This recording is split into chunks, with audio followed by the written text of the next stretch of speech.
In these uncertain economic times, you've got to do whatever you can to save money. One of our biggest expenses can be our cars, especially when unexpected repair bills hit. Not anymore. If you own a vehicle with less than 130,000 miles, is less than 12 years old, has a warranty about to expire, or even no warranty at all, you could stop paying for car repairs. Roadside assistance, towing, and rental coverage are all included. Don't wait for the next repair. Make one free call right now to see if you qualify. If your vehicle is less than 12 years old, has less than 130,000 miles, even if it's out of warranty, paying for car repairs can become a thing of the past. Call us right now and get your car protected before your next repair bill hits. Get protection and no more repair bills. Call 800-696-1030. Again, 800-696-1030. That's 800-696-1030. 800-696-1030.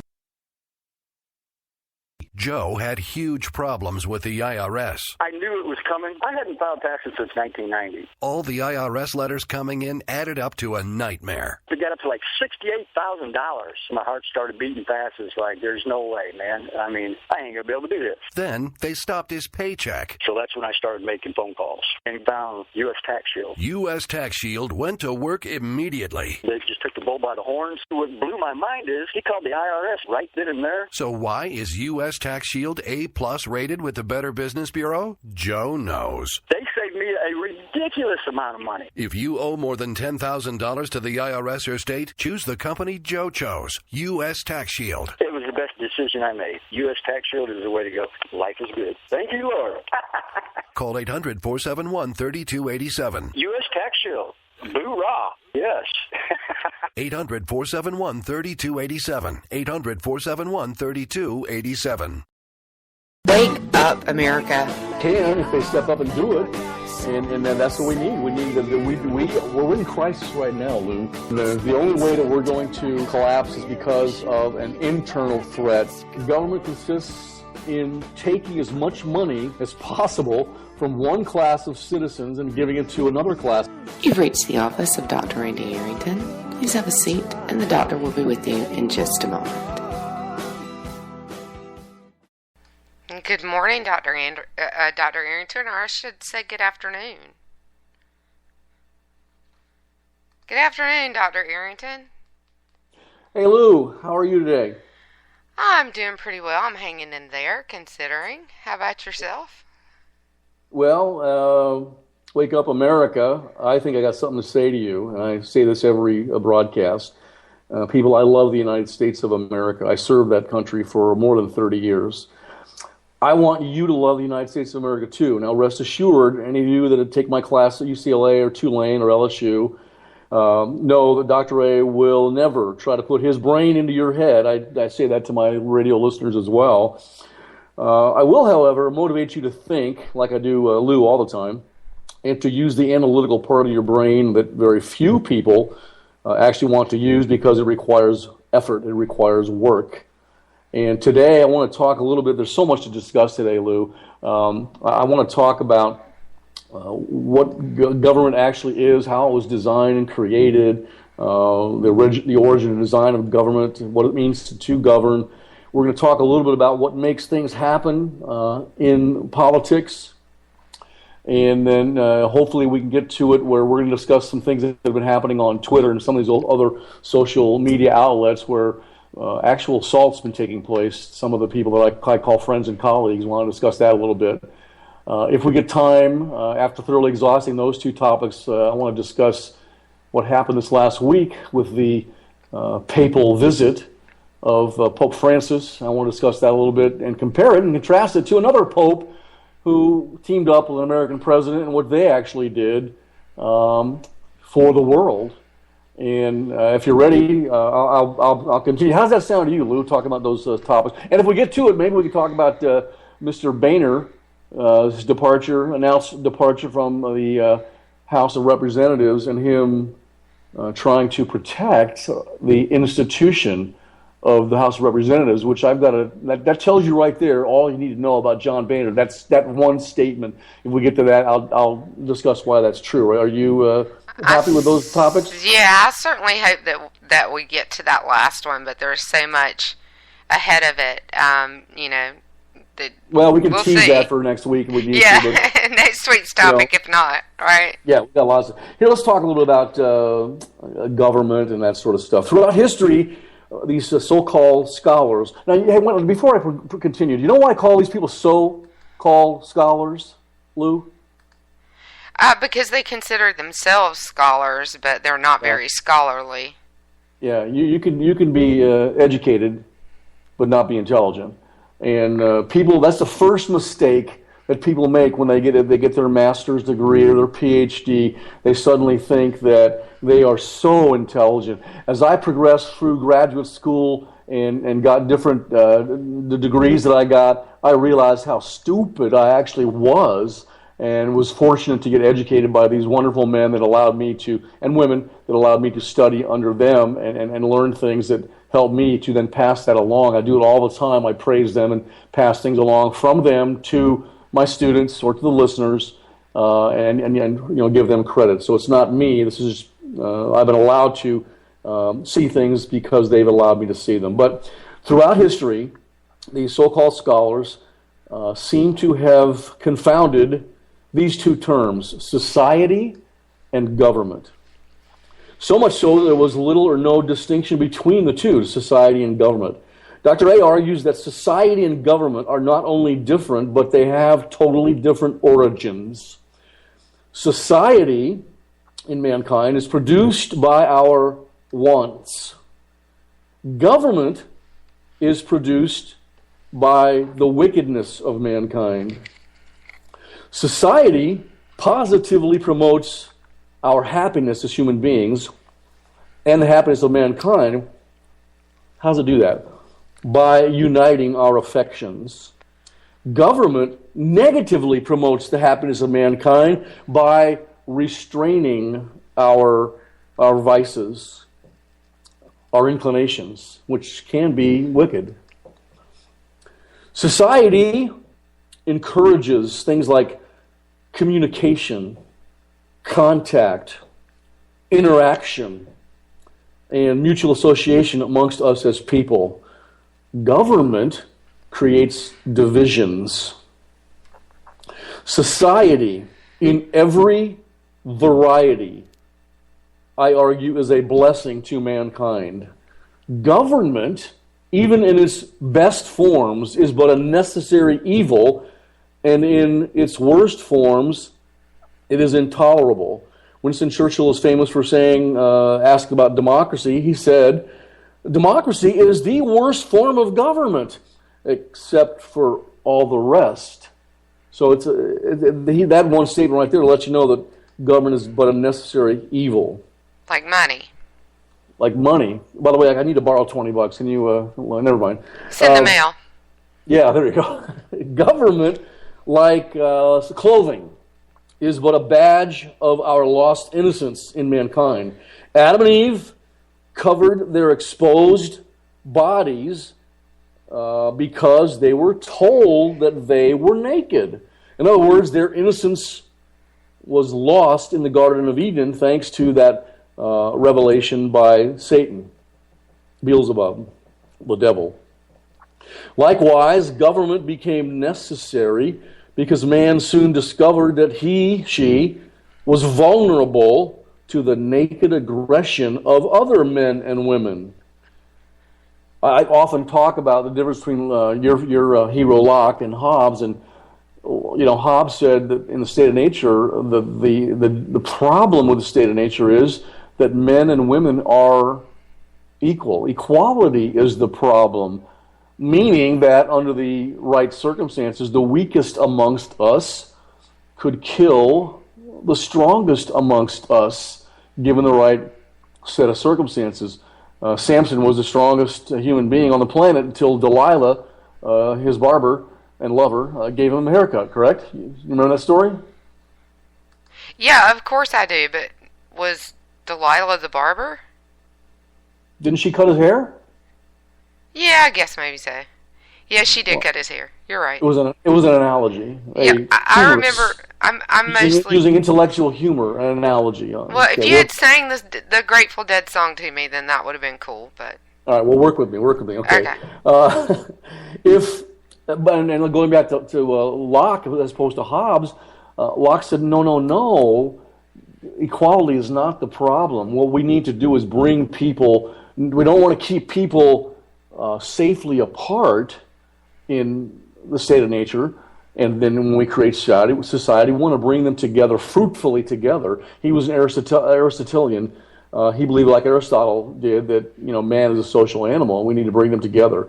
That's what he thought. Now, if man's impulses of conscience, and when I say man, I mean human, men and women, if man's impulses of conscience were clear, uniform, and irresistibly obeyed, we would need no other lawgiver.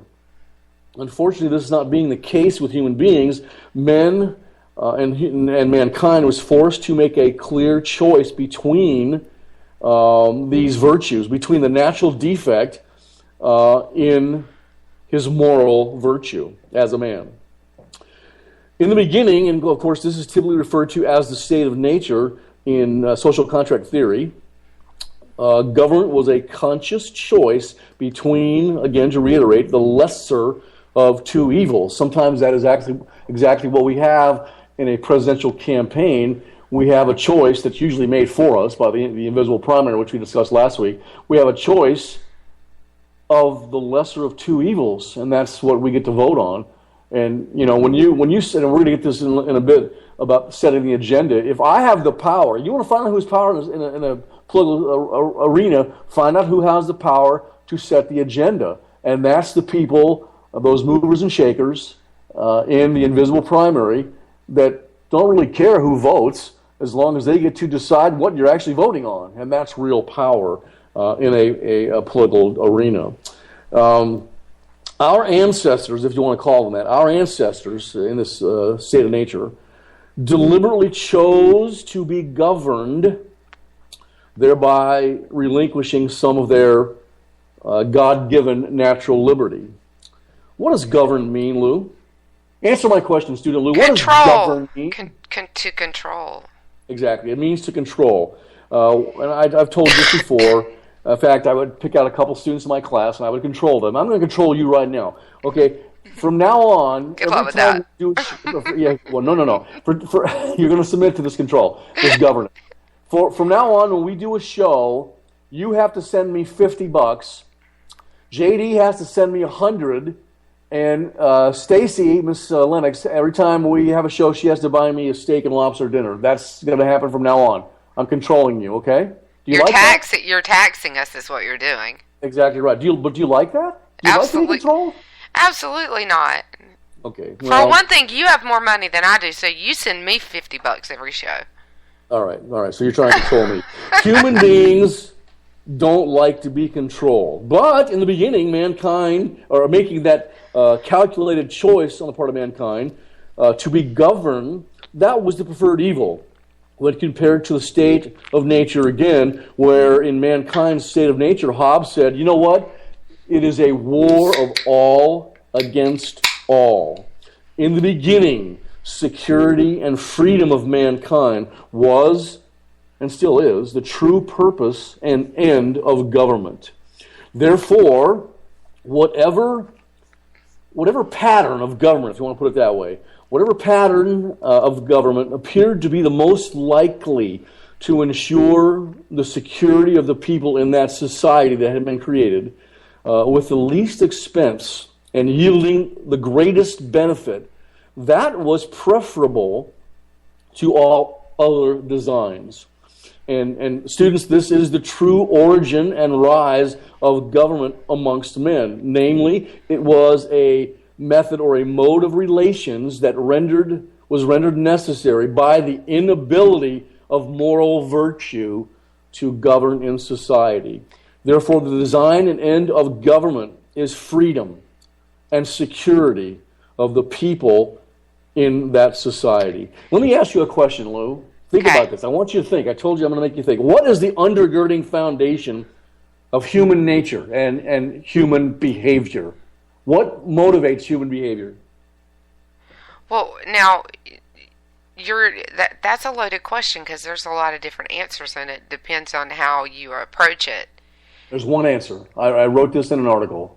Rational self-interest governs everything that human beings do. Need. I have engaged in a certain behavior because I have a need. I brushed my teeth this morning because I had a need. But if you ask a liberal, it's Are you a liberal? No, I'm not. Are you one of those liberals? But if you do, no, I'm not. But if you do, it's a different answer. What are they going to say?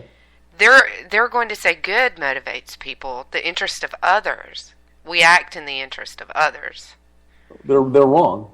Right, exactly. Well, it's a utopian mindset, right? I mean, there's a lot of other things too, obviously, that motivate it. But I would ask my students. I wrote this.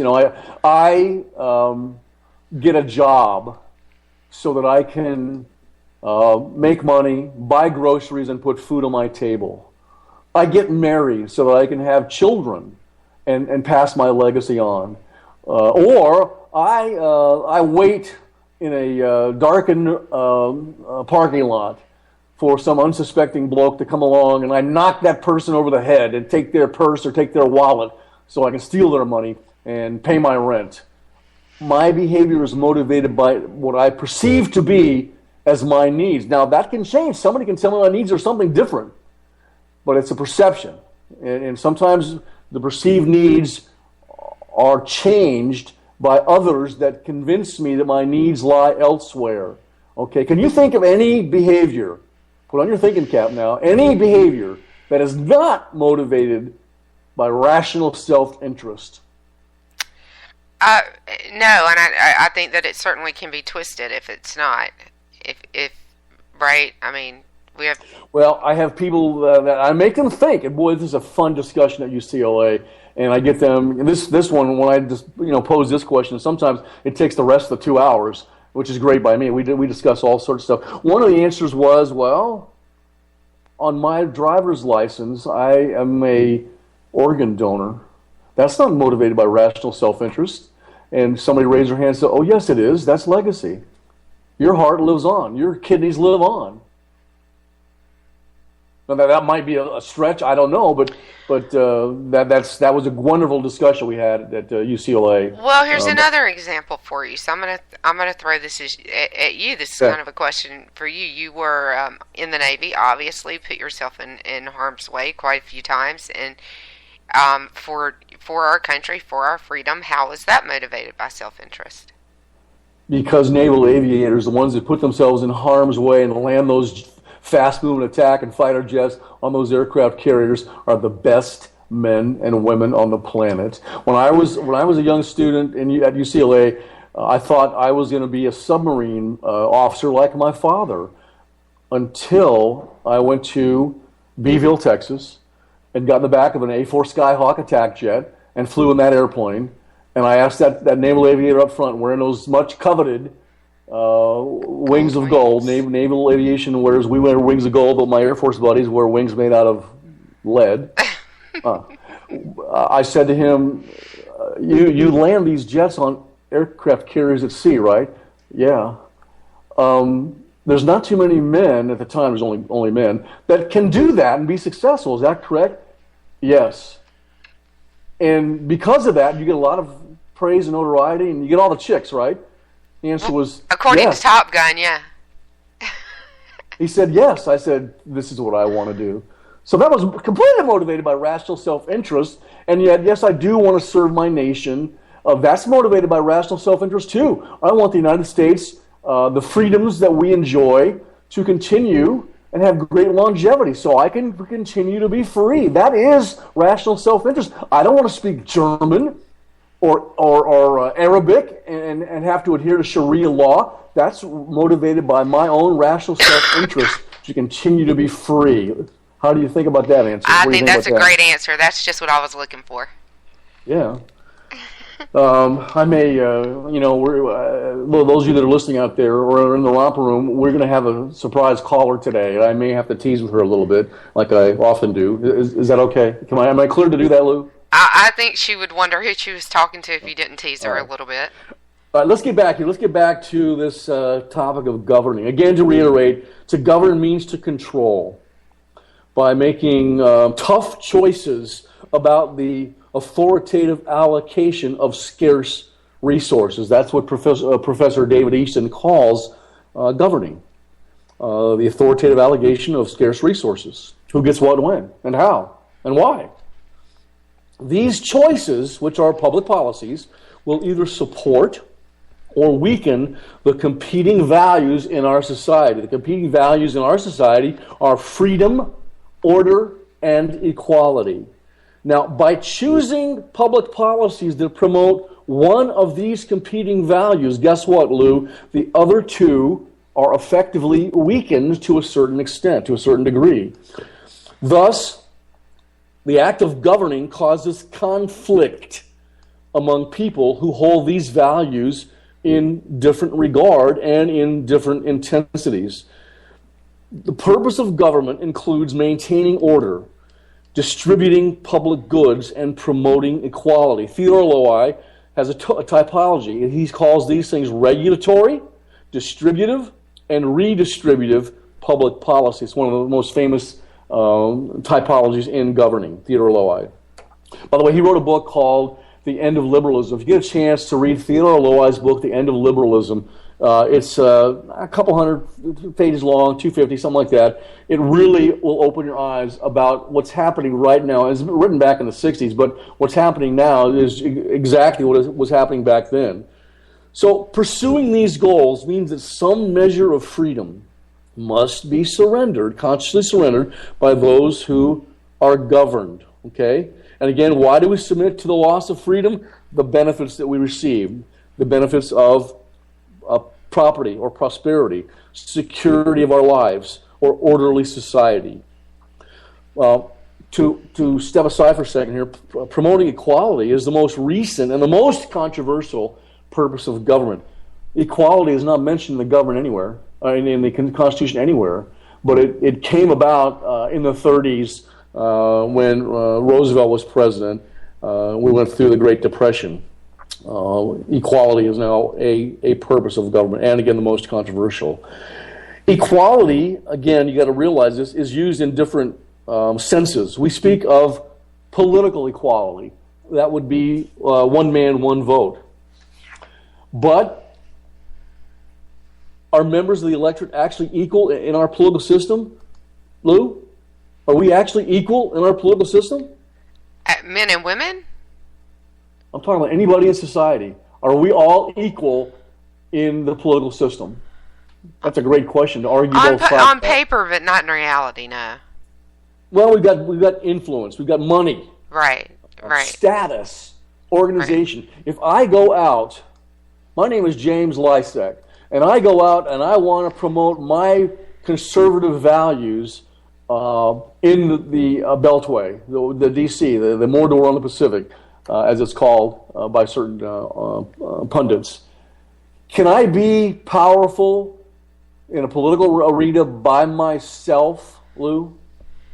Absolutely not by yourself. Not without, right. Now, if I create, based on a couple of tweets, if I create this organization called Red Nation Rising, and I get 50,000 followers or 500,000 followers, can we have some influence inside the political arena? You bet your butt we can. Right. And that changes the entire equation, if you will. So, some scholars, because of this undue influence of status, organization, money, that sort of thing, some scholars today are arguing for this wonderful term called social justice or social equality as a means of ensuring greater political equality. There's two pathways to social equality: equality of opportunity and equality of outcome. You cannot have equality of outcome. I'll give you a perfect example. I'm going to create, I tell my class, okay, we've got 220 students in this class, all right? And I'm going to create this little country called Political Science 140 as a state. Political Science 140 as a state inside the nation of UCLA. And I just happen to have $220 million, actually 221, so I'm going to include myself. And so I give everybody $1 million in this state. Now, we're all economically equal, are we not? Oh, you're asking me? Didn't you just create a state that was all... If I give you all $1 million, there's 221 of us, and I have 221 million, I give us each $1 million. Are we now, at that moment in time, economically equal? Yes, we are. Yes. How long will that last? Not probably a minute, yeah. Well, why? Because you and your husband happen to be a shrewd investor. You know how to invest your money. And in 10 months, you have turned your $1 million that you and your husband share into $50 million because of your shrewd investments. JD, on the other hand, he's not. He's a gambler, loves to gamble, goes to Vegas all the time. And in 10 weeks, he's lost every cent of the $1 million I gave him.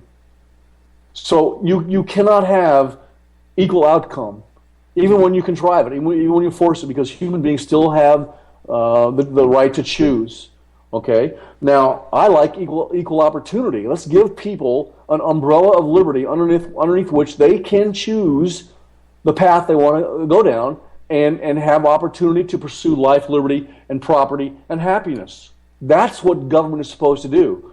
Give you security so that you can have that umbrella of liberty to go out and pursue your life as long as you don't harm somebody else. The liberals will say, that's not possible because the deck is stacked. Don't you hear that from Mrs. Clinton all the time? The deck is stacked for the rich. And of course, she's one of the richest women on the planet. Yes. The deck is stacked. Yes, but it's only a problem for her when she's on the stump. When she's at the spa, it's not a problem. Exactly. Now let's get into what politics is all about. Politics is about conflict. We mentioned that earlier. About conflict, struggle, and resolution. Dr. David Easton says it's about who gets what when. The authoritative allocation of those scarce resources that there really are scarce. Who gets what, when, and how, and why. So politics is about conflict, struggle, and resolution. And the nature of political organization depends on the conflicts that are exploited within that political system, which is ultimately what politics is about. You got to remember that we shall never understand politics unless we get educated and unless we know what the struggle is about.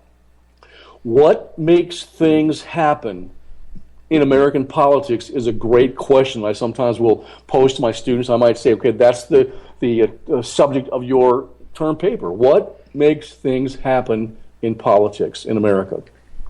To understand this question and the dynamic of our politics, we've got to know what is going on when things happen. I tell people all the time, you have got to view things that are done or said inside the political arena with the appropriate political context. Some people call that the historical context. Okay? Some people I call it political context.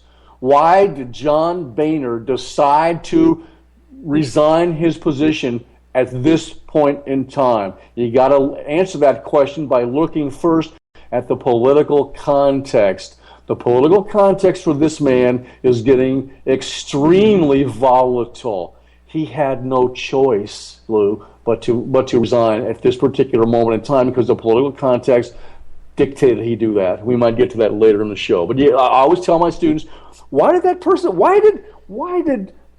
Pelosi say we've got to pass that bill to find out what's in it? The political context made her say that. And that's what you've got to look at everything that happens. What is the political context at the time? Okay?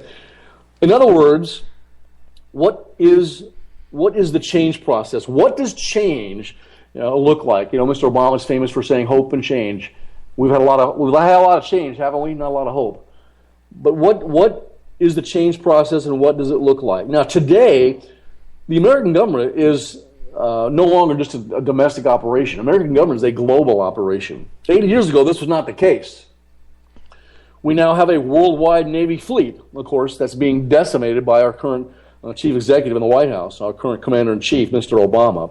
We have troops positioned all over the world, several countries overseas, as well as we maintain permanent bases, American bases abroad.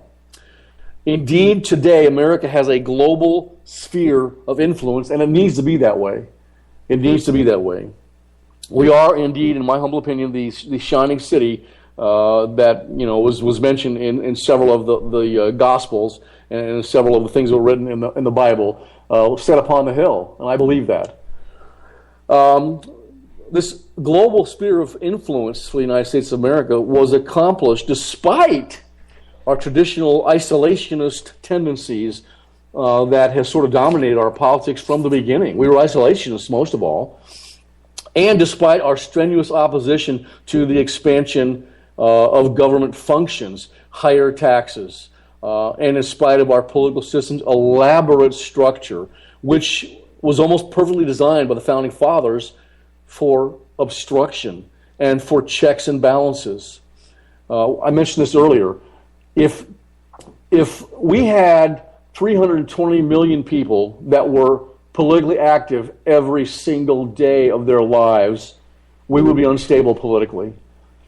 Every now and then we might get politically active about abortion or the Iran nuke deal or something that stirs us to political activity. But it takes a lot for us to leave our lives and become activists. We don't want that. What we want in the civic culture, which Alma de Verba wrote several years ago in the 60s, we want us to be a stable country, so a maximum amount of people in the political arena and in our economic sphere, political social economics, that are in the middle class and can go out and safely pursue their lives and keep us stable. Where the Founding Fathers built the instability into our political system was in our elected representatives, who we elect to go to Washington, D.C. to be activists, and they are, to a certain extent, to a certain degree, they are the 537 of us, if you want to count the vice president and president. They are politically unstable every single day, to a certain degree. They are political activists every single day. They are constantly in a state of political instability.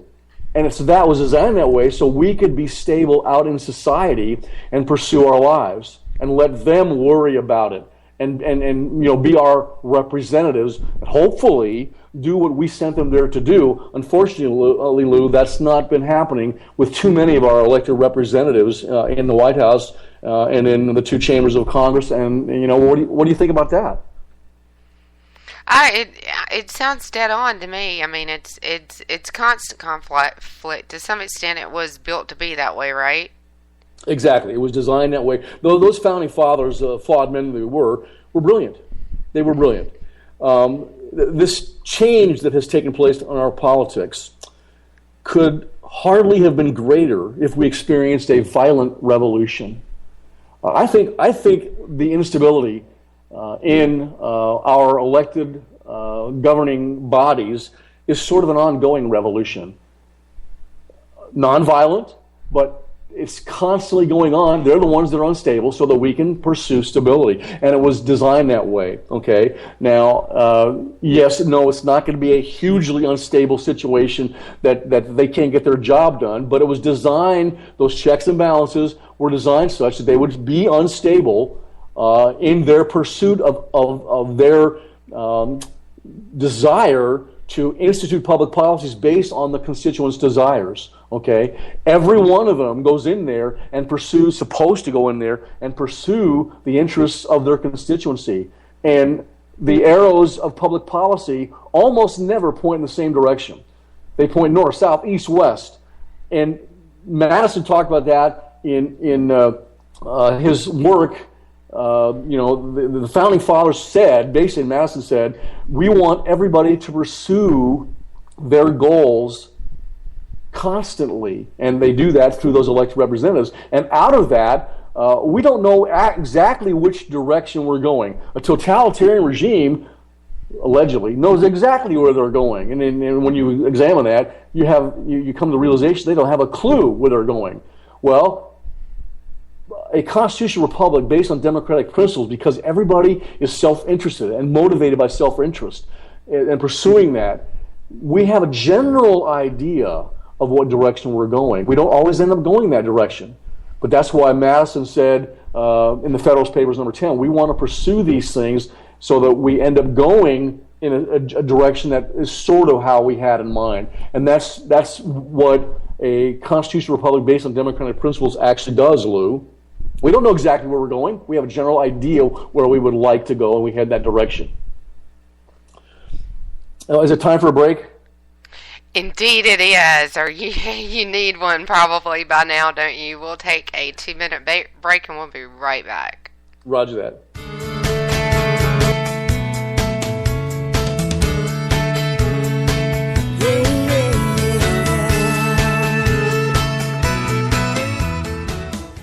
K98Talk.com, a leader in internet radio. So grab your seatbelts and take the ride of your life on K98Talk.com.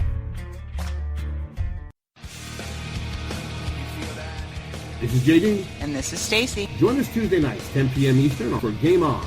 Remember, lock up the children and the old folks. Game On, the home of liberty-conservative conservatism. Where no one is safe and no one is spared. Not even the hosts. Oh, that was supposed to be a spin cycle. I'm sorry. Yeah, that's okay. We love you anyway. Right round, baby. Self-monitoring right Ebola radio strikes again. Anyway.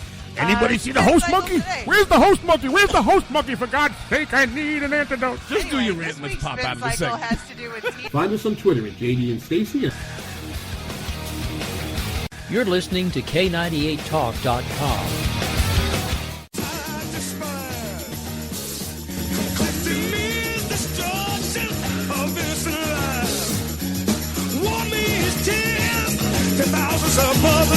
The internet will never be the same. You're listening to K98Talk.com. Whoa! Good God, y'all. What is it good for? Absolutely. Let's get sad again.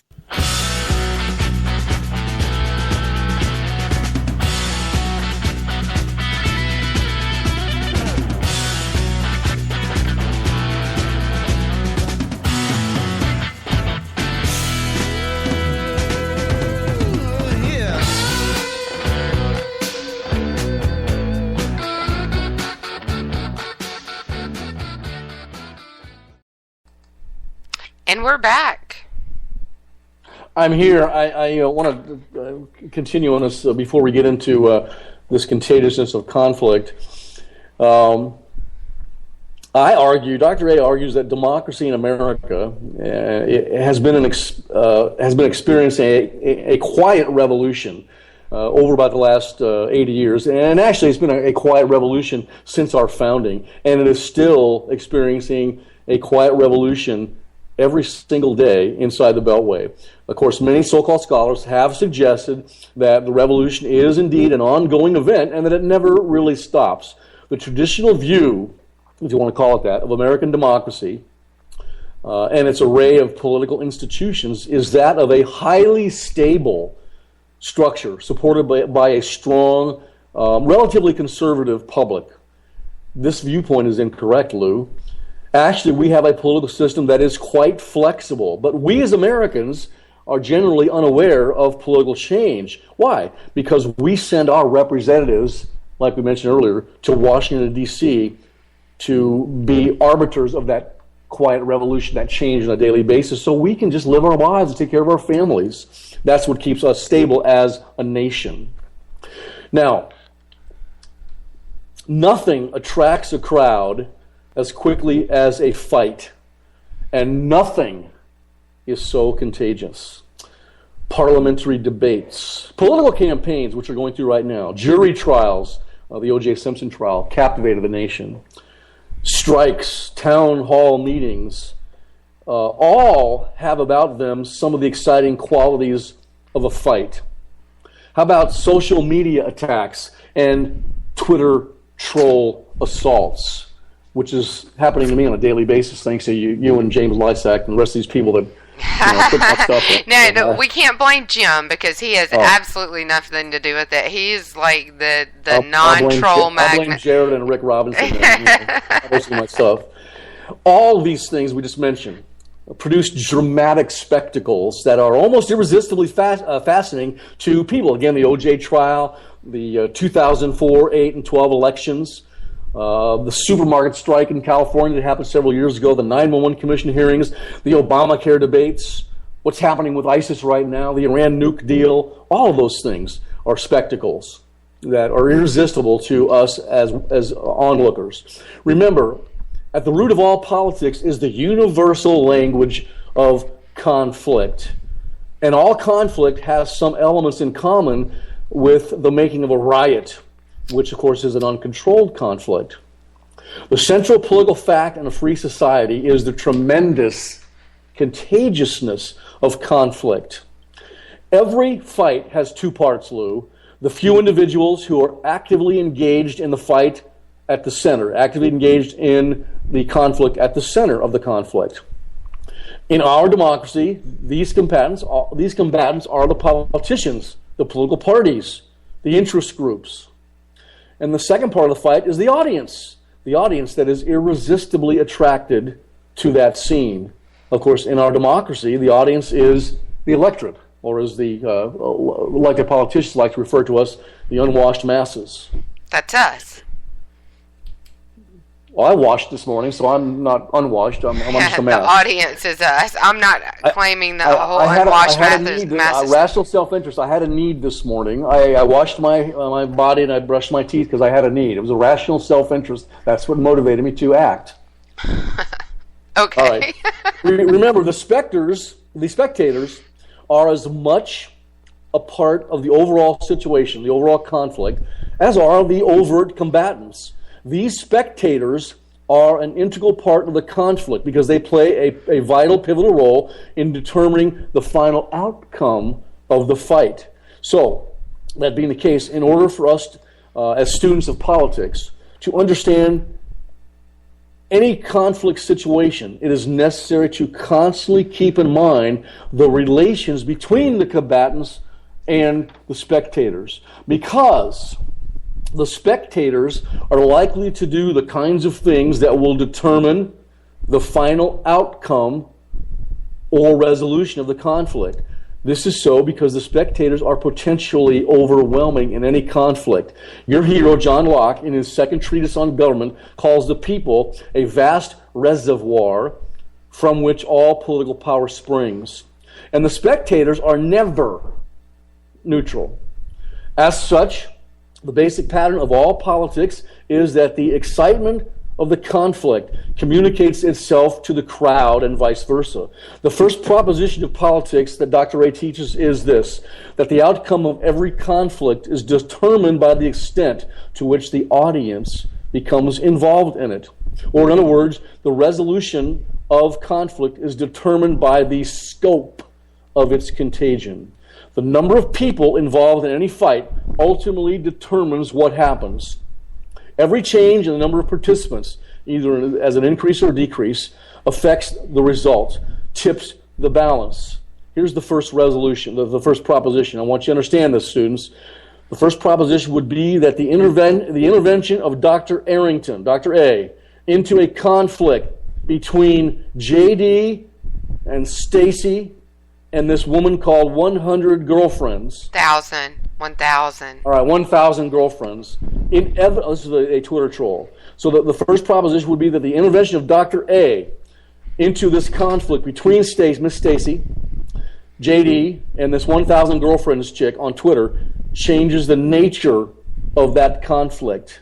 Dr. A may join forces with JD and Stacy and tip the balance in their favor. Or the conflict may assume a triangular form of competition. And of course, others may join in, like Lou or Jared, Rick, and that affects even more the changes in this conflict. What do you think about that? I did actually join in this conflict, this heinous assault that I've been, I don't get to see all these things happen. I got other things I have to concern myself with, like training Air Force guys to go to war. But I saw that and joined in immediately, and all I did was go on and address this woman, 1,000 girlfriends, if it is indeed a woman, and tell her, here's Dr. A's advice for you. Leave my colleagues alone. Do you understand me? Am I being perfectly clear? and now she's attacking me on a daily basis. So I've joined in that conflict. I've increased the scope of the contagion in that conflict on Twitter with that Twitter troll. What do you think? Well, I think that I'm not surprised at all, and she's like a lot of other trolls, and they engage you in an effort. They escalate their language very quickly. This one was a little bit bizarre. We've never seen anything quite like this as far as the escalation of her language, but they escalate their language and the debate and the discussion to a point where either you engage and give it back to them. My favorite is your favorite, which is responding with the Socratic method of debate.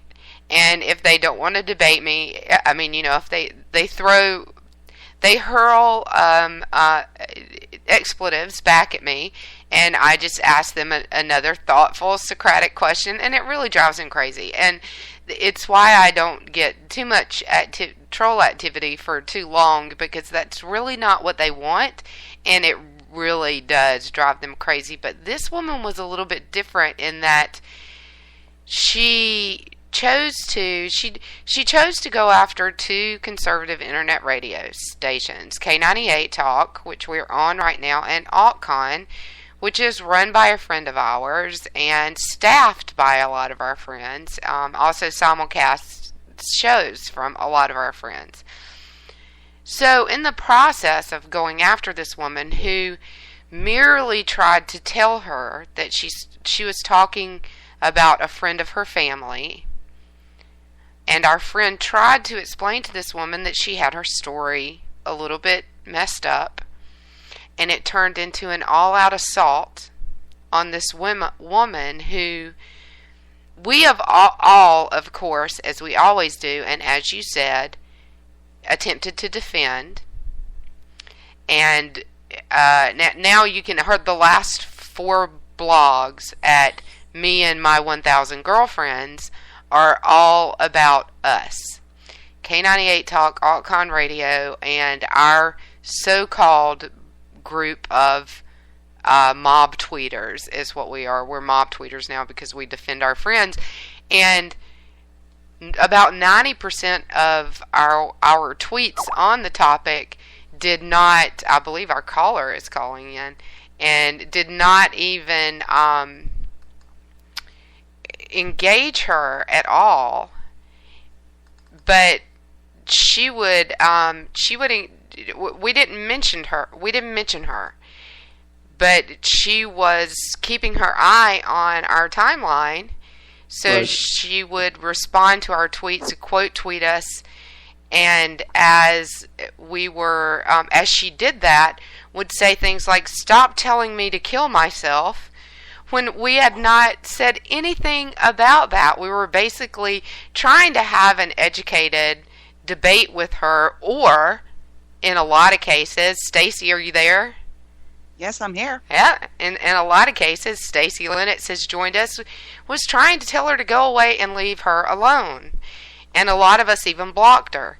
And she continued to talk about us, and she was talking about our station manager, and she was talking about the AltCon station manager. But it all started because one of our friends corrected her on misinformation that she's been putting out evidently for months or years, and the press, the actual real media, the traditional media in Southeast South Dakota has about had enough of this woman. I am going to stop right here and step back, and Stacy Lennox, I'm going to let you tell this story because you were more involved than I was from the beginning. Well, I mean, basically, there was a campaign in Southeast South Dakota. A candidate named Annette Bosworth ended up being convicted of voter fraud and Medicare fraud and a few other things, and was publicly embarrassed. For some reason, this woman, Kathy Scott from Great Scott Media, got involved and decided saying that Annette's issues were gender-based politics. Now, mind you, this woman in Southeast South Dakota has been through quite a bit, doesn't want anything to do with this, has been watching this go on Twitter for the last 5 days and just really wants it to stop. She's had enough publicity. As do we. We'd like for it to stop as well. Absolutely. Well, she just posted another blog post this morning. Yeah, Nobody's talking to her. Yeah, no, but well, and that is the other thing. So the really interesting thing about this particular troll and the way that she approaches things is that she has a number of sock accounts, which, you know, those of us that are Twitter savvy know that it's just another account that you set up to retweet yourself, basically, and be annoying on. She has several of these. The only people who interact with her, and she talks to herself, which is really odd, retweets her or favorites any of her tweets are her sock accounts. Nobody else interacts with her at all. 15,000 followers and no one will interact with her. Well, 63% of them are fake. So. Oh, did you check that? That's awesome. Well, they're inactive, which probably means at some point in time they were purchased. Right. You know, where it got really weird for me is I had her blocked. I wasn't talking to her. May have been talking about her, done something silly like turn my Abby into a Muppet. But which was a different story. Well, no, she was trying to get visibility for her blog, so she was putting on popular hashtags. So every time she would tweet us, she would hashtag the Muppets. So a bunch of us changed our Abbies to Muppets just because we thought it was funny. What was not so funny was the next day when she decided to make one of her accounts, which was called Dakota Free Press, which is no longer on Twitter because it was so harassing, that she put this header up there that literally looked like something you see on CSI or Law and Order, like the serial killer's bulletin board with all these pictures of a person on it. It was all me, and just like spray paint text over it like some kind of serial killer. Then she puts my name and her Twitter name, Free Stacy Now, like I'm somehow incarcerated or something else. And next to it is a picture. She changed it very quickly when she got called on it. First there was a picture of a dead woman, and after that there was a picture of a woman lying on the floor with a foot on her head. This is supposed to be a woman's advocate? She's not only a woman's advocate and a PR specialist, and I think she's failing on both accounts, quite honestly. So I actually saw that when I was in the simulator training my Air Force guys, and I couldn't respond right away. So I did the next day respond, you know, as a colleague and a friend of both Miss Stacy and JD. And all I did was say, my Dr. A's advice for you to this 1,000 girlfriends is leave my colleagues alone. Do you understand me? Am I being very clear? And she started attacking me, claiming I wasn't a Christian, because that's the first thing on my blog. My Twitter account says I'm a Christian, and I am. And so she started attacking me. But this is a perfect example of the contagiousness of conflict. I saw the conflict that was happening between Miss Stacy, JD, and this woman. She is a woman, I don't know. And it was contagious. It drew me to it, and I had to be involved. That's why this is the moral of this first proposition in politics. If a fight starts, if a conflict starts, watch the crowd, because the crowd may indeed play the decisive role in that conflict. And it lured me in, and that's exactly what's happening right now, not only in this Twitter troll situation we're talking about here, but in politics. And it's happening with John Boehner, it's happening with Mitch McConaughey, and your two favorite, Donald Trump. That's exactly what's happening right now. The crowd is getting involved. The crowd for Donald is falling apart. Yeah, but I don't know. I'm not on his side. Don't get into Trump. Don't get into Trump. No, so this is the interesting thing with me, though, Dr. A, and I think that this is where Stacy and I are coming from with this whole, you know, the escalation of conflict.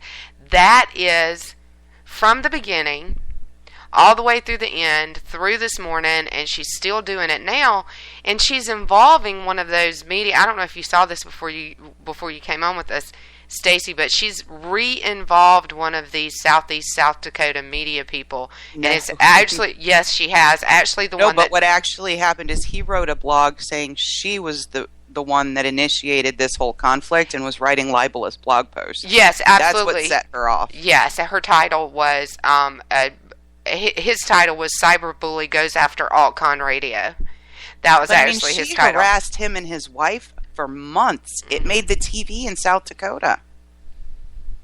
So this I just look at this as entertainment. It's entertaining for me because I haven't been involved, and I know it may start that way with Stacy, because I know you and I know your personality. It might start that way, and you kind of indulge them and then put them in their place with Platonic argument, Socratic argument. I understand that. But then, as I understand it now, it's gotten into where it's no longer just entertainment, sort of a macabre entertainment. It's now actually assault. And this woman lives up in Kennesaw, Georgia, close to where we are, and now it's turned into assault. That's a different proposition. Oh, yeah, no, I have every intention of going to law enforcement on Monday and getting a restraining order against her to stop her from talking about me, stop her from trying to talk to me, and certainly never coming near me. I think she's that unhinged.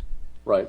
Yeah, right. Absolutely. And but her intent, either way, all along, was to escalate the conflict, and I think that we see that, Stacy, you'd agree that we see that a lot on Twitter. And you talk about people having a voice. I think that people on Twitter feel like they have more of a political voice and a more political power than they do probably anywhere else on the internet or anywhere right now, and they use that.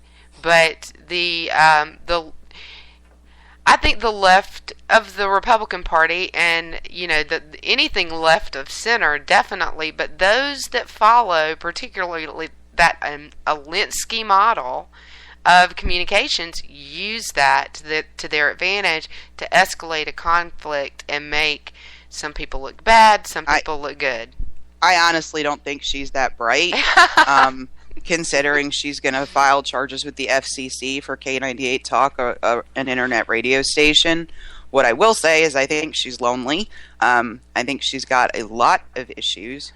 She articulated some of them, actually, quite frankly, through her own communication with myself and other people. She did. I guess my point being, you can't, now that you're ignoring her, it's still escalating. She's not backing down. And I mean, in talking to this blogger from South Dakota, which one of our colleagues, Jody, has, I mean, this woman harassed him and his wife for months. My first tweet to her was after she and Jody disagreed about politics in Southeast South Dakota. She went away for a little while, and then Jody has a picture of herself with this beautiful American flag scarf. And she came back and said that was denigrating the flag, it was disrespectful to vets and all this other thing. When I saw that, I went back and said, gee, that's funny. When we were in Denver, a veterans group was selling them. That was my first tweet. Twitter is such a highly interactive place that, yes, sometimes you get into a disagreement with somebody and they want to like poke at you and do this, that, and the other thing. And you have two choices. I mean, there's a lot of people on Twitter that after the first or second tweet to me, I just mute or block because they're just awful. Yeah. But and I've been through a lot of social media abuse. I've had my children's pictures posted. I've had people harass my parents.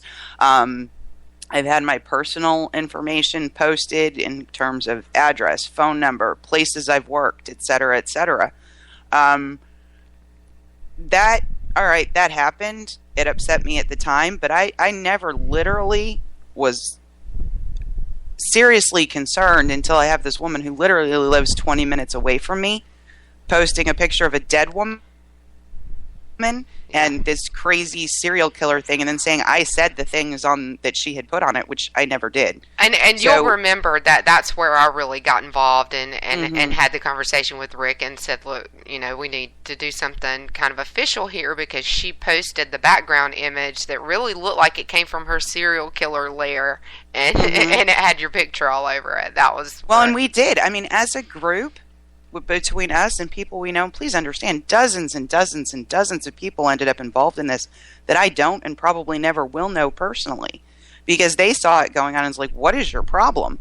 But when you take a look at truly how it started, it was very frustrating.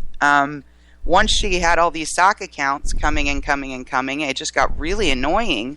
But, I mean, there were people concerned enough, up to and including myself and Lou, that were concerned enough about what she was doing that we contacted law enforcement in her area and said, can you go check on this woman? Because she's really becoming unhinged.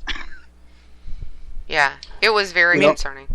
In complex social human relations, every increase or decrease in the number of participants, in what you were just talking about, Stacey, either as combatants or spectators. That changes the ratio, and it alters the nature of the conflict. The nature of this conflict has been changed from what it was in the beginning, just posting that ugly picture with I saw that.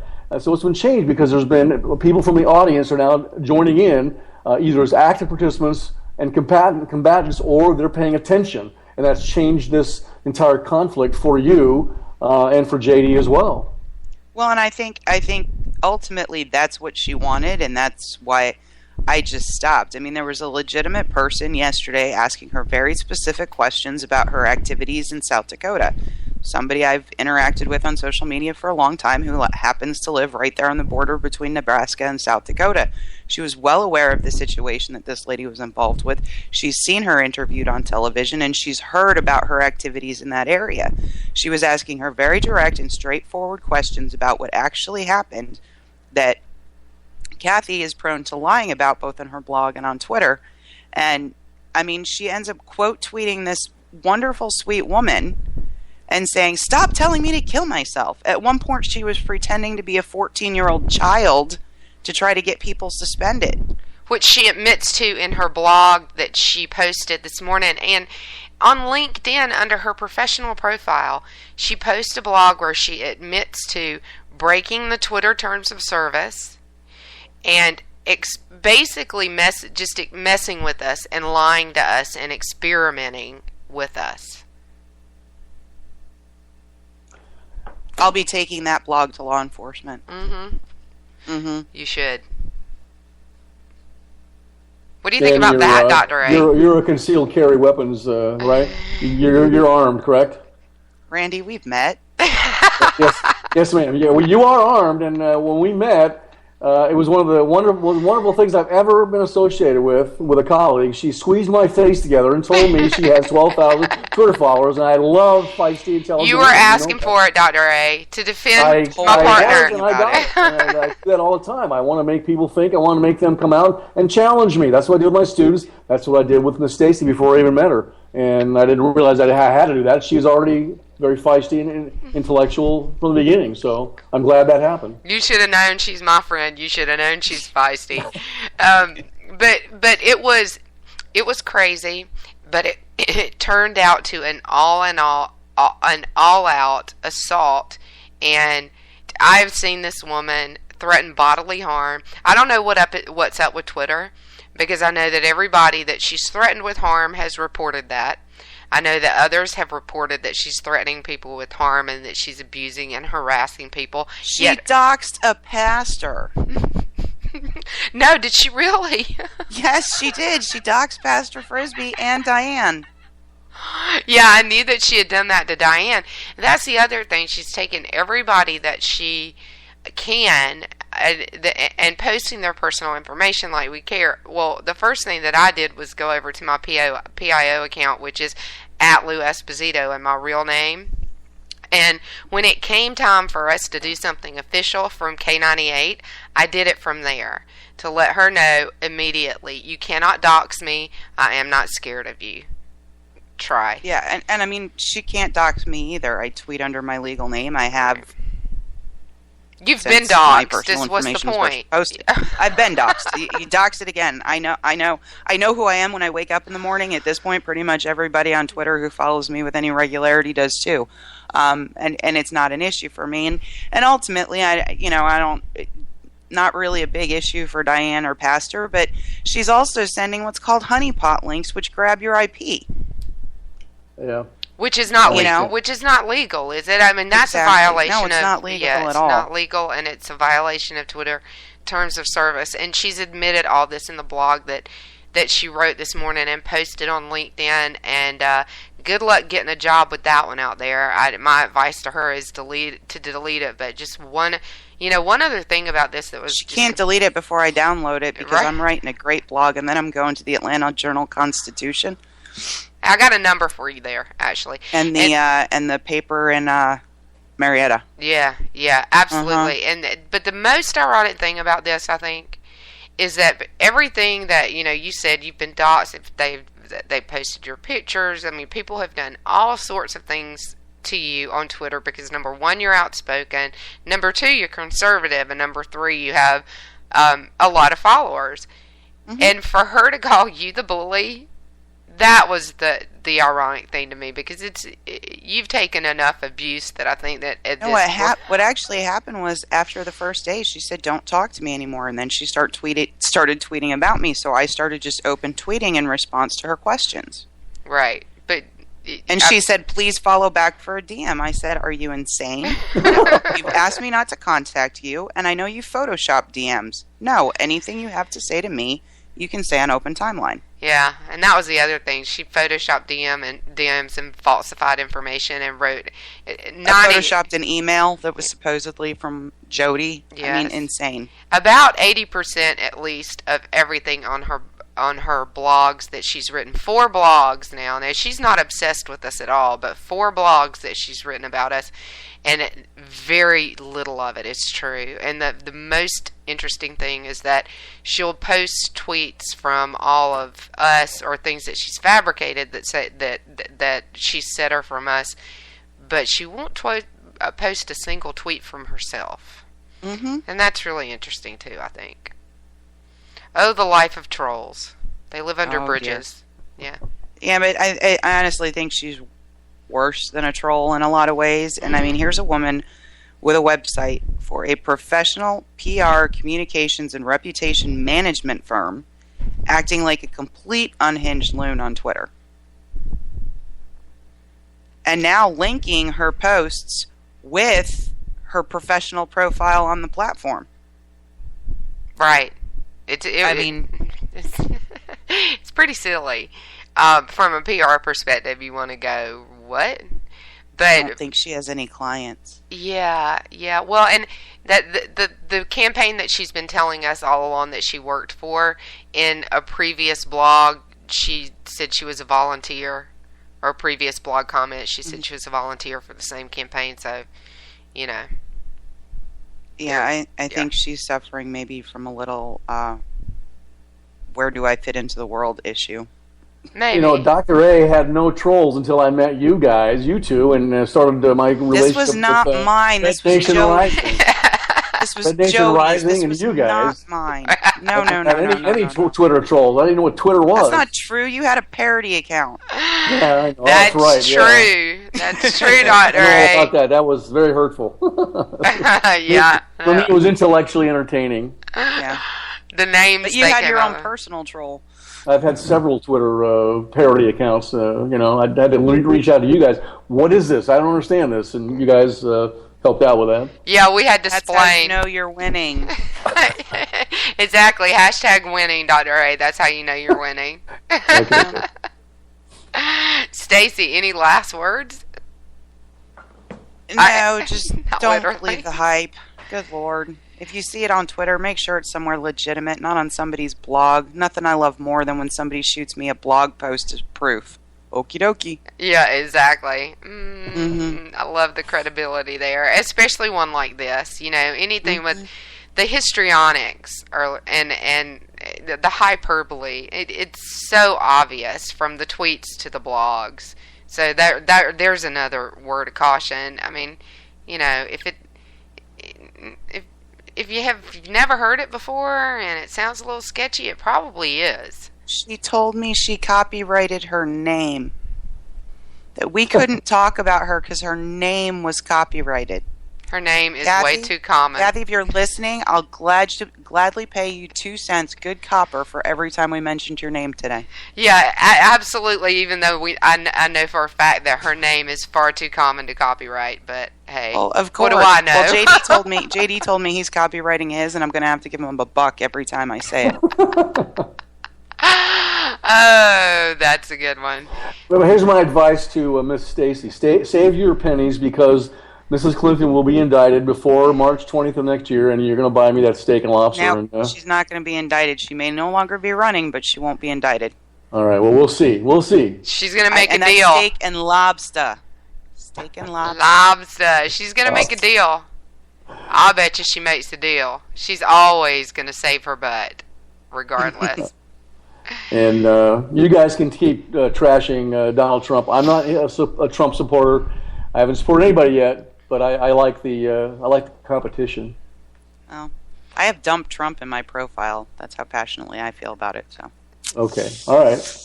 Yeah, we're not so sure about him being so conservative, but hey, well, he's not. But he's tapping into this. What happened to Boehner and Cantor? The people are upset.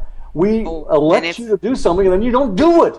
And they're saying, GOP doesn't understand that ensuring Kevin McCarthy's ascendancy to the Speaker House does nothing but increase their Trump problem. They deserve every bit of agita they get between now and November of 2016.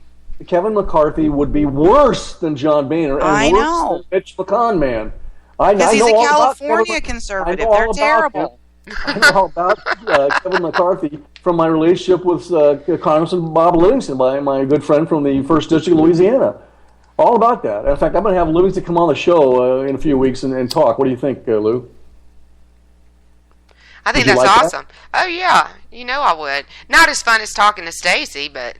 No, and Tamara Holder's going to come on the show, too. Wouldn't that be fun to get Tamara Holder on and then get Miss Stacy and JD to... No, I want Stacy to be on when Tamara Holder is on.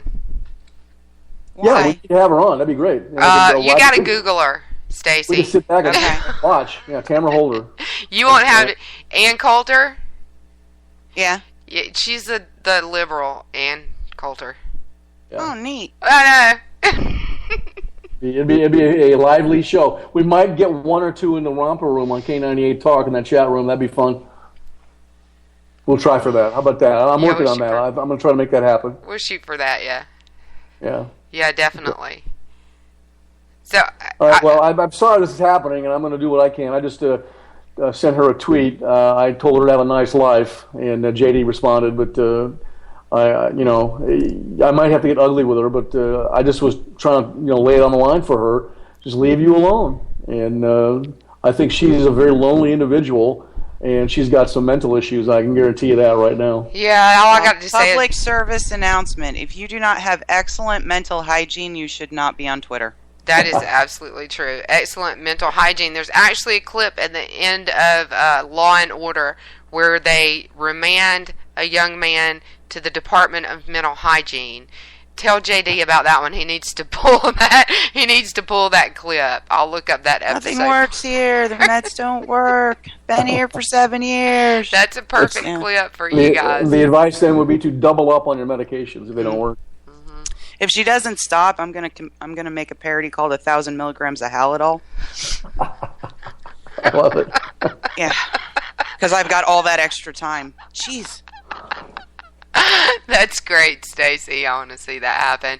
That would be wonderful. Yeah, but I don't see her stopping anytime soon until she finds somebody else that she wants. So let me get this straight. Dump Trump. Don't you want to make America great again, Miss Stacy? That sounds too much like Hope and Change. Yeah. How's that Hope and Change working out for you? Sucks. Yeah, it does. But you know what? There is a way to make America great again, and you know what it is? Conservative constitutional values, and going back to that, and providing that umbrella of liberty and conservatism where people can go out and make it on their own and make America great again. The president is supposed to protect our liberty and give us that freedom umbrella where we can go out and make it happen. That's his job. And it's not happening right now with that Islamo-communist in the White House. Go ahead and drink your drink there, Lou. I said Islamo-communist. Oh, yeah, that's right. That's one of our drinking game words. Well, I speak the truth and know the consequences. I'm telling you like it is. I'm not calling him a name. I'm telling you what he is. Straight and simple. Speaking of Twitter trolls, Dana Loesch now has folks who love Mom's Demand and Shannon Watts making videos of killing her. Oh. What? Welcome to social media. Welcome to social media. Yeah. Thanks for dragging me in I didn't do it. You were here before I met you. Oh, okay. Well, now we just made it fun. Now I have parodies. I have notoriety because of you guys. Well, yeah, we just made it fun for you. Parody before you met me. That's true. I did. Yeah. I blame you though. Well, who else can I blame? I got to blame. All right. I'll make a parody of you if it makes you feel better. Well, and Lou, she claims to be have an Italian last name. I thought Esposito was Dutch. Can you expound on that? I'm not sure that's Harry Esposito. You sure that's not Dutch? I'm sure I'm not going to tell him you said that. Oh, no, you know. I'm on his side. I'm on his side, you know that. Yeah, I know. Yes, I know. But, you know, it definitely is an Italian name. And that Dutch is not the one that really disappoints him. I don't think so much, but you had a French name. Your maiden name was French. Gamage. Norman. I thought it was Gamage. Are you putting up fake names again? Norman. It's not French. It's not English. It's Norman. It's somewhere in between. Oh, Norman. Okay. Yeah. You came over with the Normans. The Norman conquest of Great Britain. Okay, I got you. Originally a Viking, right? So. There you go. I like that. So don't mess with me, right, Stacy? Well, I called you. That's why I called you the wench. I'm probably 6 inches taller than you. I wouldn't mess with her. Well, she was upset because I gave her the call sign wench until I told her why I gave it to her. That's because she doesn't take crap from anybody. She's just like a pirate wench. It means don't mess with me. Right. Don't mess with her. And that's why I put, don't mess with Miss Stacy or JD either.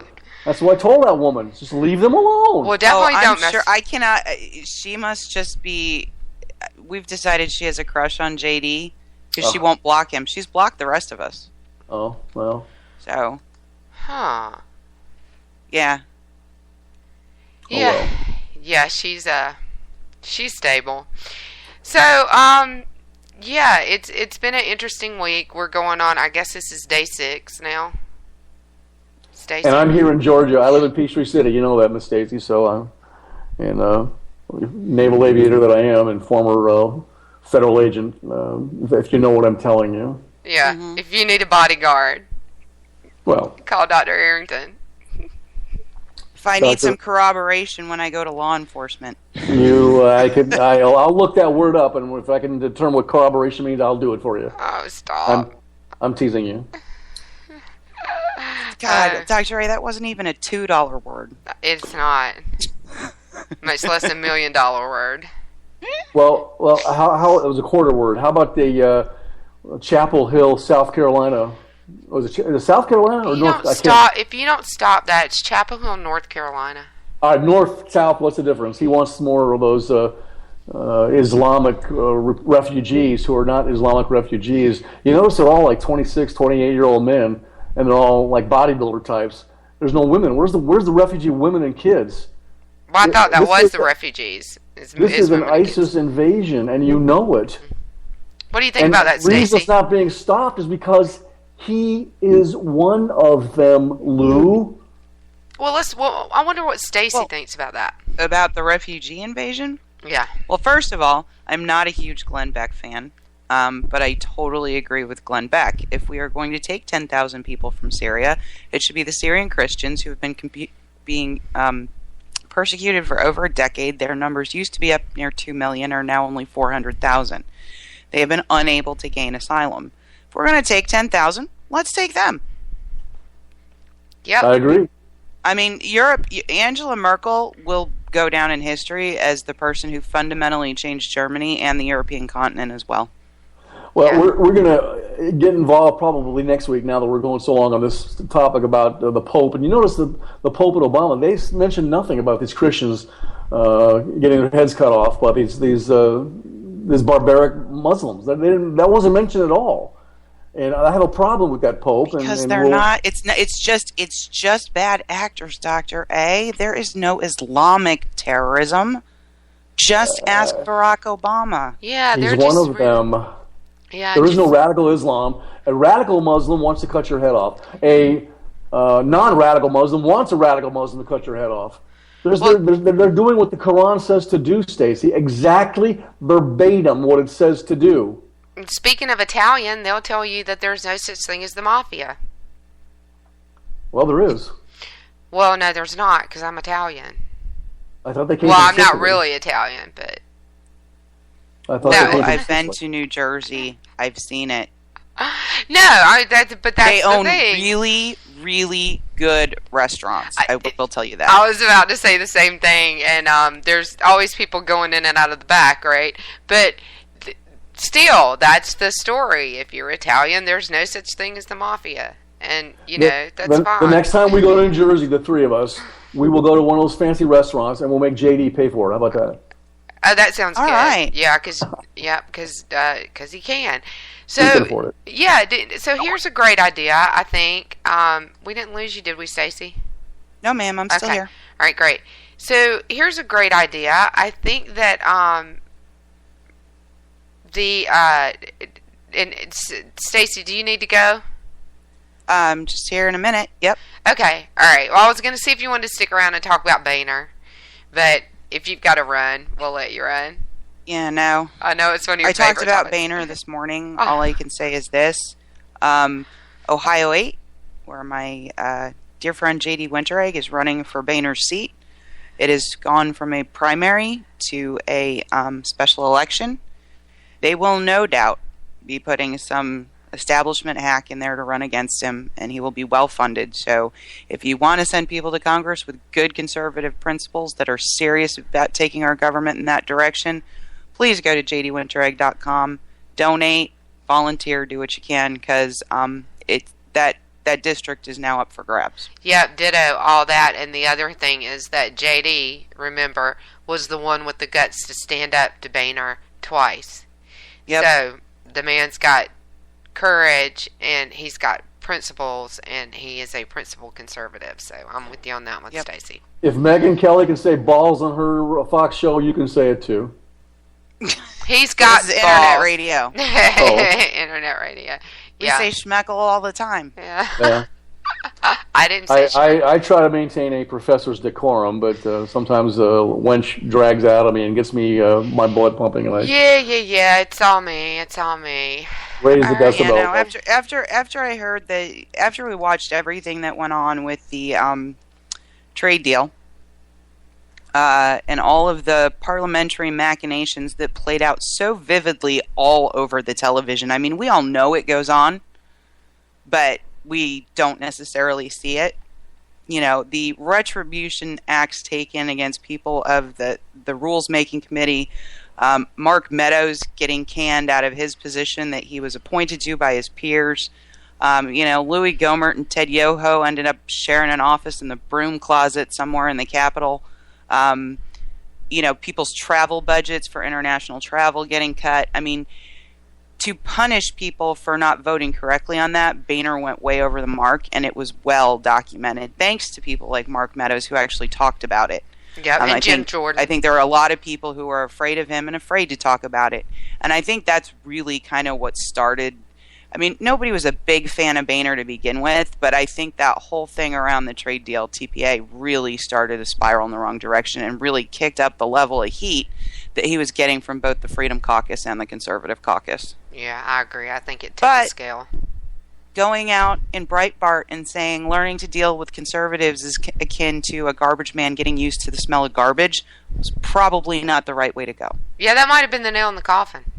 He increased the scope of the conflict by including more of the audience in the struggle. That's exactly what he did. We talked about that earlier. There you go. Yeah. He did. Yeah. He did. But thank you so much for having me on. Thanks for. And may your day be Kathy free. Yay! May our day be Kathy free, and yours too. And here's hoping. Yeah. Save your pennies. Save your pennies.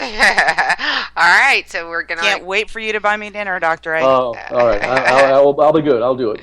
All right, we're cutting Stacy loose, and we're going to quick break, and we'll be back in 2 minutes to wrap it up.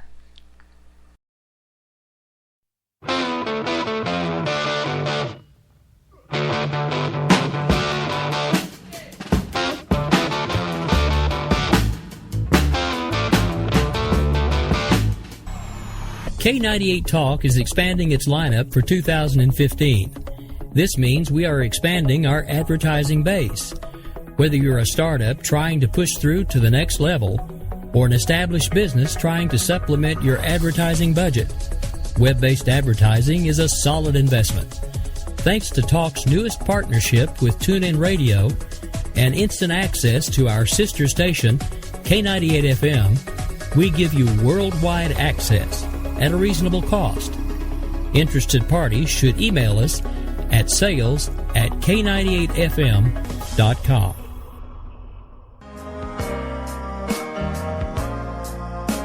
I'm easy like Sunday morning. Wondering why you're up early with us on a Sunday morning making a cocktail? News lately got you drinking? Hungover from the mainstream media by Sunday? We are, and we got you covered. We sure do. We got your hangover cure for those weekly news blues. So sit back, top off your mimosa, and add some Baileys to that coffee. Take a match to your copy of the New York Times. Light, funny, and oh yeah, news with booze. And a lot of laughter. Welcome to Bloody Marys and Broadsheets.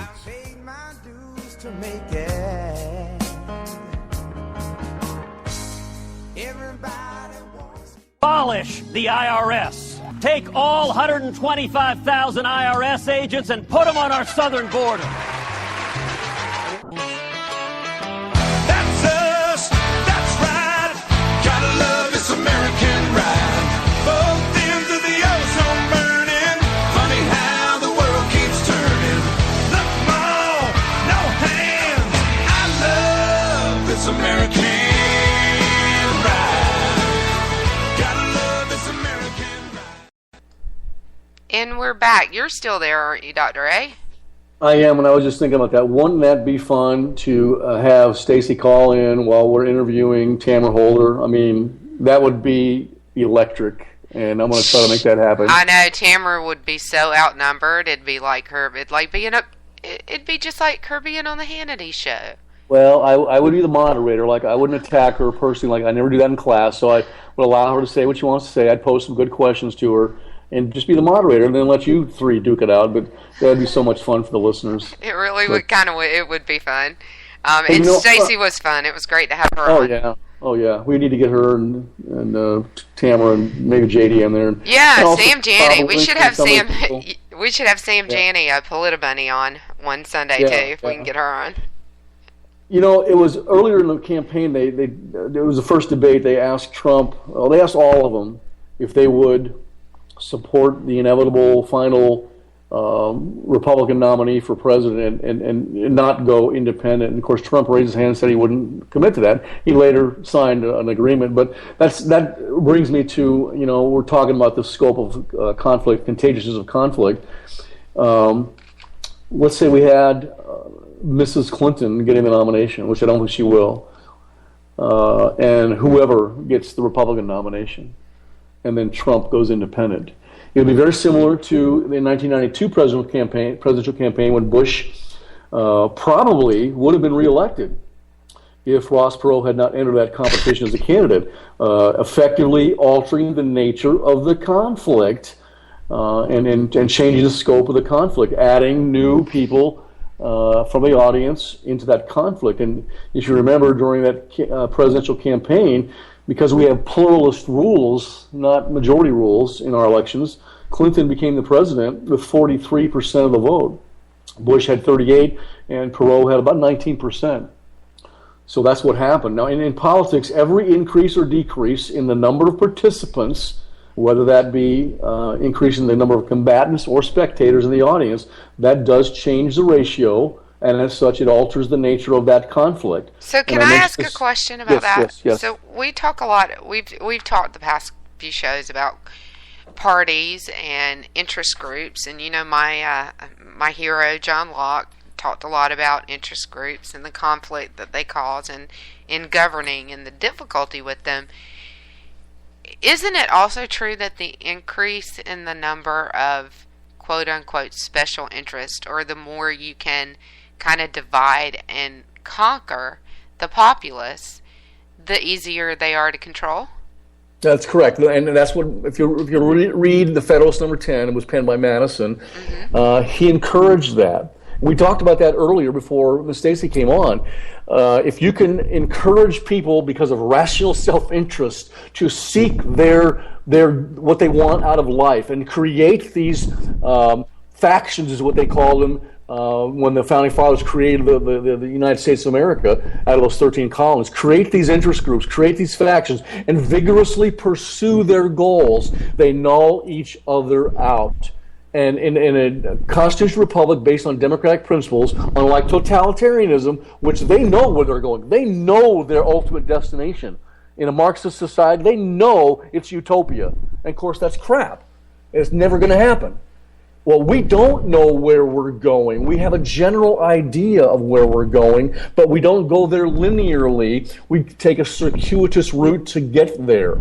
And so by having everybody seek their own goals, by creating these institutions, political action committees, these interest groups, it makes the competition that much stronger, and it makes it harder for one or two to dominate. And you do have some that do dominate in the aggregate. Mostly the business factions dominate. And now they're not only giving money to the Republicans, which is what they did back in the 40s and whatever, they're giving money to the Democrats as well because they want to hedge their bet. So there are some interests in society that aren't very well represented by interest groups or factions. And they need to organize for some sort of political clout. And that's kind of what's happening today, and that's why it looks like the United States is getting politically unstable. And I don't think that's the case. I think, again, going back to where we need to be politically unstable is in the House of Representatives, in the White House, in the Senate. That's where we have to have some level of insecurity and instability politically, so the rest of us can pursue what we want, and that's rational self-interest. If that includes creating a political action committee or some sort of interest group faction, that's fine. But we need to be left alone enough that we can pursue our goals, and that's what the Founding Fathers wanted. Does that answer your question? Yeah, it does a little bit. And the other part of that is, though, that if you divide, if you're divisive enough, if you pit the special interest against each other, as in your interest is in direct conflict with their interest, then you make them, they're kind of easier to control or convince. Or you null each other out to some degree. You might get a little bit what you want, they might get a little bit what they want, but nobody is in the overarching position to control everything. But you can create a lot of chaos. They don't always win. Canada doesn't always win. Right, you can create a lot of chaos in the process too, though. I mean, the pro-Iran deal versus the anti-Iran deal, or the pro-Second Amendment versus the pro-gun control, or, the Black Lives Matter versus whatever. Right, and remember the moral of the first proposition in politics, we're talking about contagious of the conflict, is if that fight starts, which there's always a fight in the United States about some public policy issue, if the fight starts, even when the fight starts, watch the crowd, because the crowd may end up playing the decisive role in that conflict. At the core of politics, besides that proposition, is the second one, and it has sort of like two key elements. The manner in which the public participates in the spread of the conflict, and the process by which the unstable relationship of the public to the conflict is controlled. That's another key aspect or key proposition. The second variable is, of course, a consequence of the first. Remember, the most important strategy of politics is concerned with that scope of conflict and how big does that conflict become. And Trump is a great example of that. How big is this phenomenon going to become? Because people are upset with the rhinos promising one thing and doing another. So great is the change in the nature of any conflict likely to be as a consequence of this widening dynamic, this widening involvement of the people in it, that the original combatants are likely, or maybe should use, they're apt to lose control of the conflict altogether. I think you're seeing that right now with the establishment Republicans.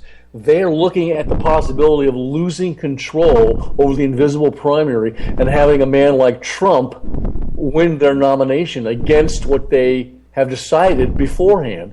They might, because there's so many people now getting involved in this conflict. The scope is huge, and the participants now, the audience is now in charge, and they might, despite what you and Stacey think, they might put the nomination into the camp of Mr. Trump. That might happen, and I think that the Republican establishment is getting a little bit nervous about that, just like the Democratic establishment is getting nervous every time we have a new revelation for Mrs. Clinton's emails. And that's why I think she's cooked, and Biden's going to get the nomination. Yeah, well, I don't know, and I don't know about Biden, but if you look at it, it's funny how the guy that's not in the race is always the guy that's polling at the top, right? So he's polling at the top because he's not in the race. Once he gets in the race, it's going to be a different story. It's really easy to say, oh, yeah, I like him, or have a favorable view of him when they're not even in the race, right? You haven't even stopped and thought about him for a minute. The other thing is that it's good for them to be frightened of the electorate. And that's what we talked initially about when we talked about Trump, about him bringing value to the race. And I said the value that he'll bring value, no doubt. But the value, the benefit that he'll bring is bringing attention to the feelings and the thoughts and the frustration of the electorate. What he's looking for, I think, is probably value for Trump, but that's supposition. That's just me guessing. But regardless, he has brought a more of an open mind. He's opened the eyes of the establishment to what the people are thinking or feeling, because he's allowed us to frighten them a little bit. If the people are afraid of the government, you have tyranny. If the government is afraid of the people, you have liberty. Yes. Exactly. Well, isn't that Sam Adams, too? Yes, and you just said that. That's why I was expounding on what you basically said. But imagine this. Here's a scenario I want you to imagine, and all the listeners out there and people in the chat room, listen to this. Here's a hypothetical, if you will. Imagine you're in Ferguson, Missouri, and a white police officer, during the arrest of a young black man, and in that struggle that ensues, that white police officer shoots that black teenager to death. Now you have a quickly assembling crowd, and that quickly assembling crowd has the potential to turn this conflict into a full-fledged riot. How do they do that? By increasing involvement in the struggle. Or you have Black Lives Matters, funded by George Soros money, converging the next day in Ferguson, Missouri, or in Baltimore, Maryland. What you have is the contagiousness of conflict, the elasticity of its scope, and the fluidity of the involvement of people. Lou, those are the X factors in politics. What do you think about that? Well, it puts another twist on the whole conversation that we had over the weekend about the city of Chapel Hill, which is a very small town, actually, and it's a college town, with an extremely high cost of living. I mean, extremely high. For the size of the town, it's off the charts. And it's about the money there in Chapel Hill, which is fine. They have a large homeless contingency, and they have a extremely large homeless contingency of U.S. veterans. Yet, they are one of 19 cities that the mayor stepped up and said, please send us some Syrian refugees. Oh. So the first thing that I want to know is, where are these Syrian refugees going to live? Because between college housing and high-end housing, there's really pretty much nowhere to go. So I guess they're going to be camped out in tents in flash flood zones with the homeless veterans. Or they'll ship them to Charlotte. Yeah, well, good luck with that, because Charlotte's a pretty conservative city most of the time, and I think that the last non-conservative mayor that they elected was indicted for something. Pretty sure he's indicted. I often say this, they know not what they do. They just don't. They have no clue what they're doing. They think really, because I think they know exactly what they're doing. Compassionate, but they're destroying.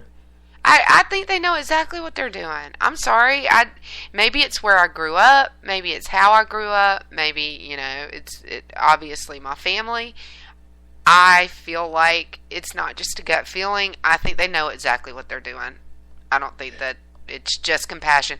On some of them, in some cases, it's about compassion. I'm not gonna. Do you think the most transparent presidential administration in the history of the United States, that's what they tout themselves as, do you think they would rather just bring these people in and not have everybody know about it in the general public? Just do it clandestinely, invisibly? Oh, I think that's a rhetorical question. The answer is yes. Yeah, absolutely, it's rhetorical. I think they've already done some of it clandestinely. I think they'll continue to do it clandestinely, and you can count on the fact that whatever number they give you, it's based on the fact that they can't hide all of it. So they're going to give you a number that you can't automatically disprove until everybody gets here and all the cities start adding up the numbers. And they're also counting on the same thing that happens with illegal alien crime. We talked about this.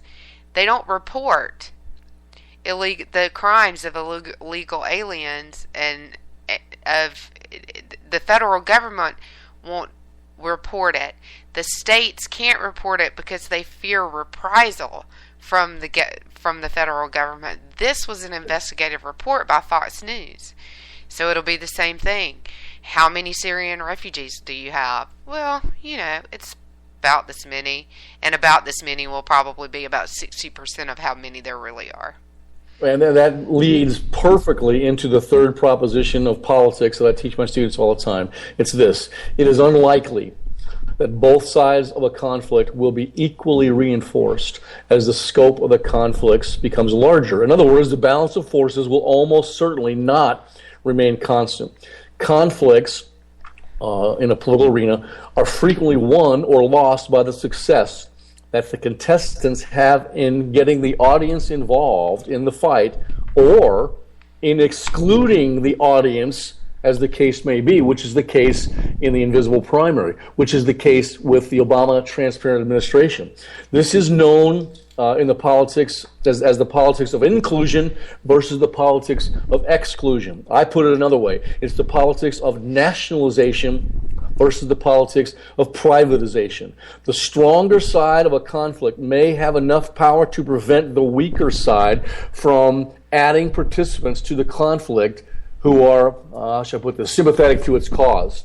Or the weaker side may have tremendous potential strength if it can just be mobilized into the fight. The sleeping giant syndrome, the silent majority.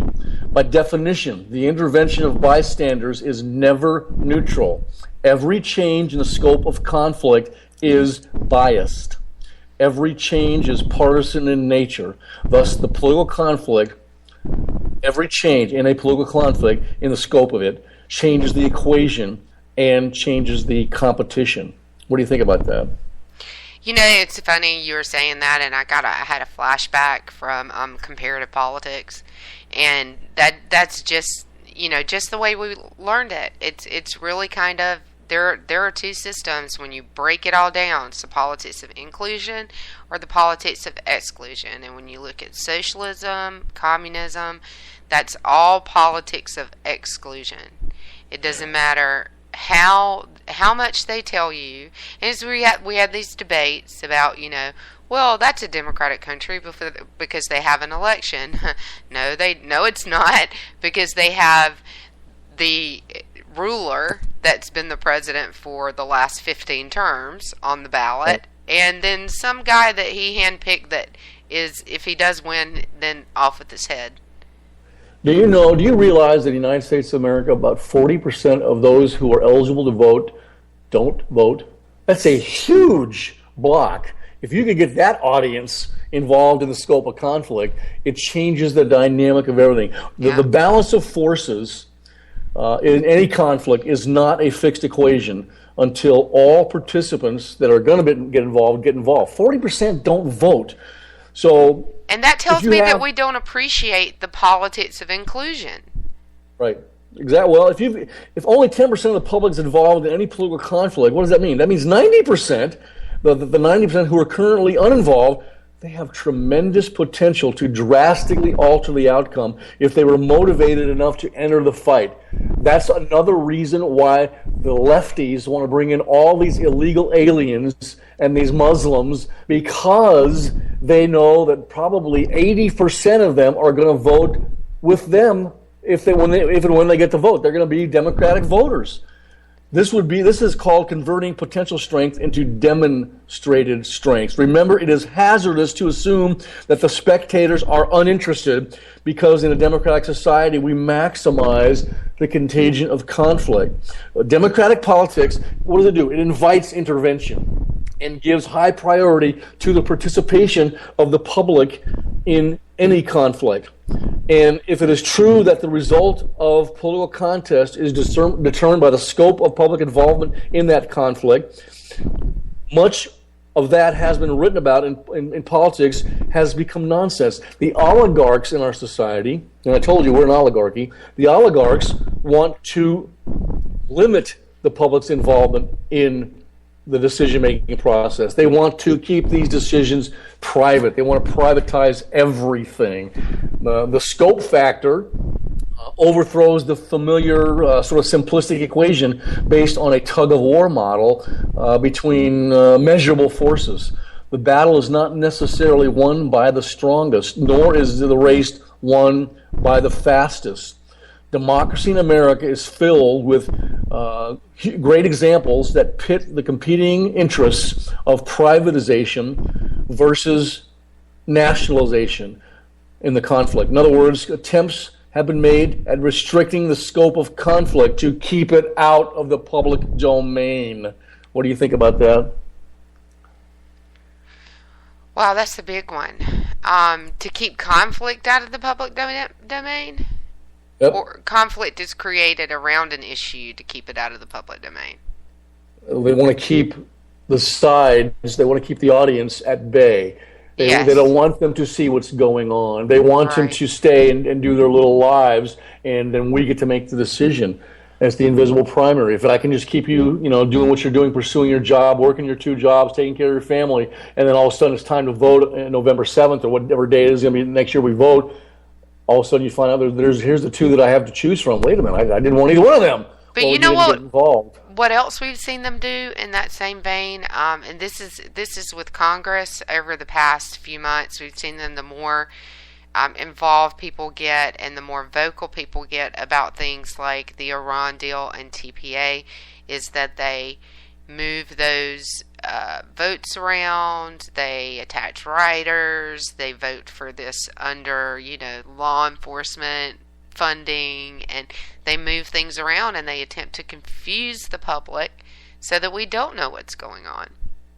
Ideas that you've heard about, from different philosophers today, ideas like pervasive individualism, privacy, localism, and economy and government. Those are designed to privatize conflict. Those are designed to restrict the scope of conflict.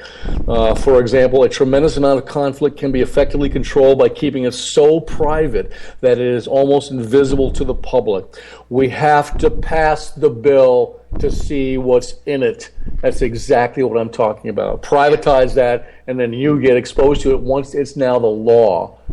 That's the concept of privatization versus the concept of nationalization. Other ideas seek to nationalize the scope of conflict or enlarge the scope of conflict. These include such notions as equality, justice, freedom of speech, and liberty.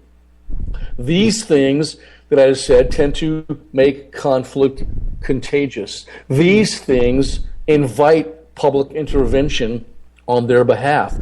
Our politicians are highly aware of the effect of politics of privatization and the politics of nationalization. And they do make conscious efforts at controlling this scope, either by limiting or by increasing the scope of conflict. They do it on an almost daily basis inside Washington, D.C.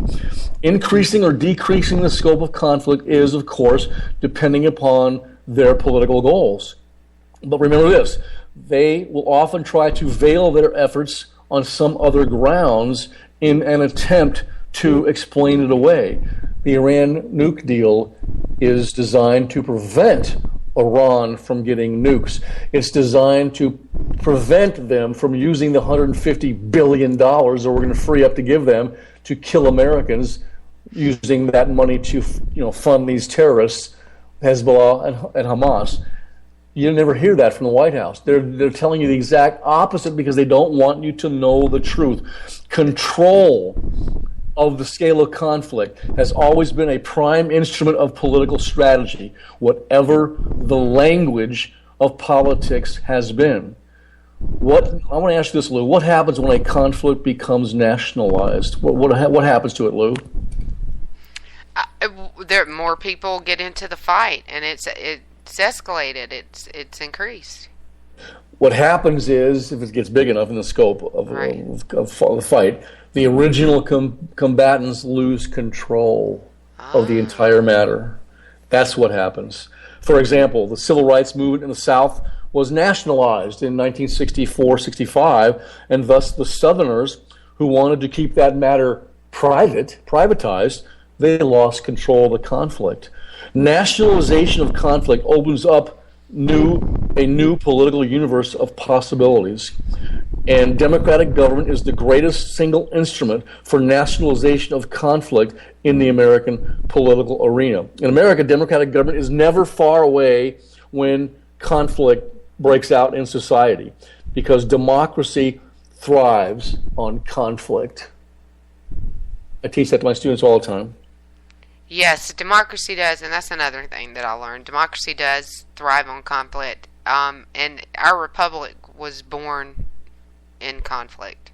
You were talking earlier about interest groups. Political parties, interest groups, the courts, congressional investigations, government regulatory agencies, our beloved freedom of speech and freedom of the press, if we would use that better.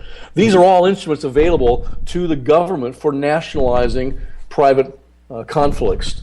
Our institutionalized presidency and the growth of the presidential party leadership and the development of our presidency as a political instrument of a national constituency, if you will, have magnified the office tremendously. Today, the institutionalized presidency has become the principal instrument for the nationalization of politics. If the president mentions something, it's suddenly everywhere. It's on everybody's mind.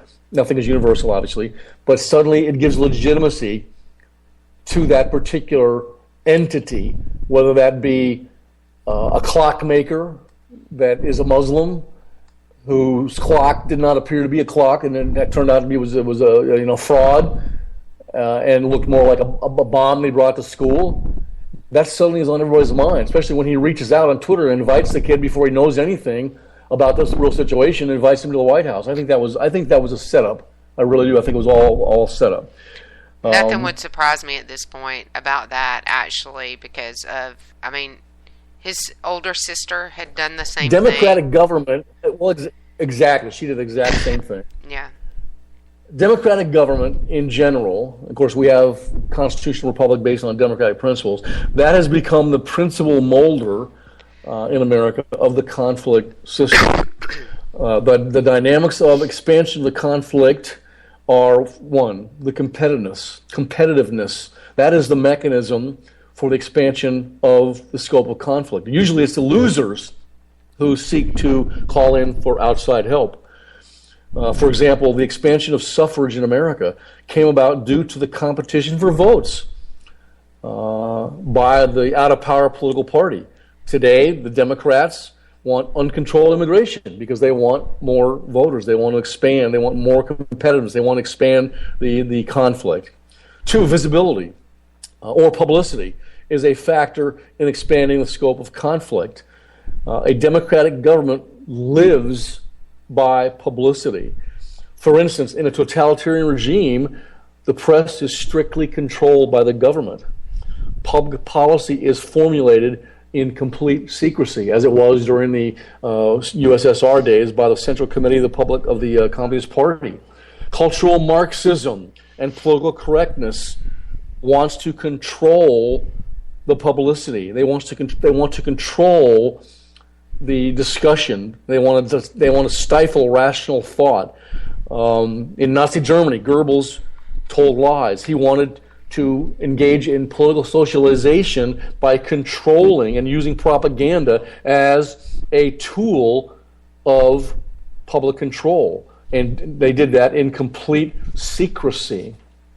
The effectiveness of a government as an instrument of the nationalization of conflict depends on the available powers and the available resources. By this I mean their ability to respond to conflict by providing an arena for that resolution, by publicizing them, and by protecting the participants from reprisals. Edward Snowden is a great example of that. Wasn't he a whistleblower from the CIA? There's other whistleblowers that are, because of what's happening right now in the White House and that Islamo-communists we have in there, whistleblowers are not protected, and there's laws that protect them. And they want, I think Valerie Jarrett said, hey, we're going to reward our friends and we're going to punish our enemies. That's exactly what they're doing. A change in the scope of conflict makes possible a new pattern of competition, a new balance of forces, and as such, a new possible outcome. While the language of politics is often sort of oblique and sometimes devious, it is not difficult to show that opposing political forces and their opposing tendencies are toward privatization or nationalization in the scope of conflict. Remember, the equation of conflict, and thus the equation of politics, is not complete until all the participants have joined into that fight. And that's happening right now with your favorite Trump. More people are getting involved. Trump does have value, as I mentioned, in this campaign because he's forcing those politicians on both sides of the aisle to address issues they'd rather not talk about or just give the standard softball answers to. Let's move on. Nothing to see here. Let's move on. That's exactly what he's doing. Whether you like him or not, he's doing that. Please comment on that statement. Well, I think that's one of the things he's doing. Yeah, and I think he's I think he's doing a lot of things to potentially add value to what the other candidates are doing, right? So he's making them talk about things that they wouldn't talk about. He's making them show their tough side that they might not do. There are several things like that I think he's doing. The role of the people in a political system is determined largely by this conflict system that we've talked about, because it is conflict that involves the people in the political process, and the nature of the conflict is what actually determines the nature and amount of the public involvement. The idea that the people are involved in politics by the contagion of the conflict does not resemble the classic definition of democracy as governed by the people. The difference between the idea of popular involvement in conflict and the idea that people actually govern is great enough that it actually invites Dr. A to re-examine the classic theory and definition of democracy. All speculation about American politics rests on some image of democracy. The devotion of the American people to that democratic ideal is so overwhelming that we now test everything by it, government by the people. But it is surprising to find that political philosophers have had remarkable difficulty in defining the term democracy. I would argue that the classic definition of democracy as governed by the people is pre-democratic in its origins and based on notions about democracy developed by philosophers who never had the opportunity to see an operating democratic system. Pre-democratic theorists assumed that people would take over the conduct of public affairs in a democracy and administer the government for their own advantage. One consequence of our sort of reliance on old definitions is that the modern American does not look at democracy before he defines it. He defines it first and then is confused by what he sees. What we need is a modern definition of democracy that explains the facts of life in an operating political system. What do you think about that? I think we need a modern definition for a lot of things, but yeah, democracy would probably be at the top of the list. a definition that distinguishes between the democratic and the anti-democratic elements in our still developing contemporary political system is what we need. We need to re-examine that gap between theory and practice, because it is at least as likely that the ideal is wrong as it is that the reality is bad. Certainly our chances of achieving and maintaining a democracy would be greater if we could make up our minds about what it is. If democracy is governed by the people, then the people should have a great deal, they should know a great deal about what the government is doing on a daily basis. But that's not the case, Lou, and I don't think it should be the case. They're too busy living their lives. They've elected people to go be unstable. Dr. Jonathan Gruber was right. He said the American people are stupid. I don't know that they're necessarily stupid, but they are consciously ignorant of what's going on because they elect somebody that they think is going to represent them and their best interests. That doesn't always happen. We, the people, Dr. A argues that we, the people, are way too smart to get involved with politics on a daily basis because we are way too busy with other aspects of our lives, like Miss Stacy and JD fighting these Twitter trolls. They're too busy doing that. Almond and Verber wrote a book called The Civic Culture, and they argued that this is okay. If the majority of people, I reiterate this, if the majority of people were involved in politics actively on a daily basis, the nation would become incredibly unstable. The people become involved in politics through the conflict system because conflicts open up questions and invite public intervention every now and then, not all the time. Again, it is out of the conflict that the alternatives of public policy arrive. So conflict is the occasion for political organization. Conflict is the occasion for political leadership. In a free political system, it is difficult to avoid public involvement in conflict because the ordinary, regular operations of government, again, invite controversy. They invite the contagiousness of conflict. What do you think about that? I think that's absolutely true. It's every single thing that, yeah. And I think you could call it partisanship, and people might really understand what you mean even more, but yeah. Dr. A argues that the beginning of wisdom in democratic theory is to distinguish between those things that the people can do and those things that the people can't do. The worst possible disservice that can be done by political philosophers to the democratic cause is to attribute to the people this magical, mystical omnipotence that does not understand the very large numbers of people have limitations inside the political arena.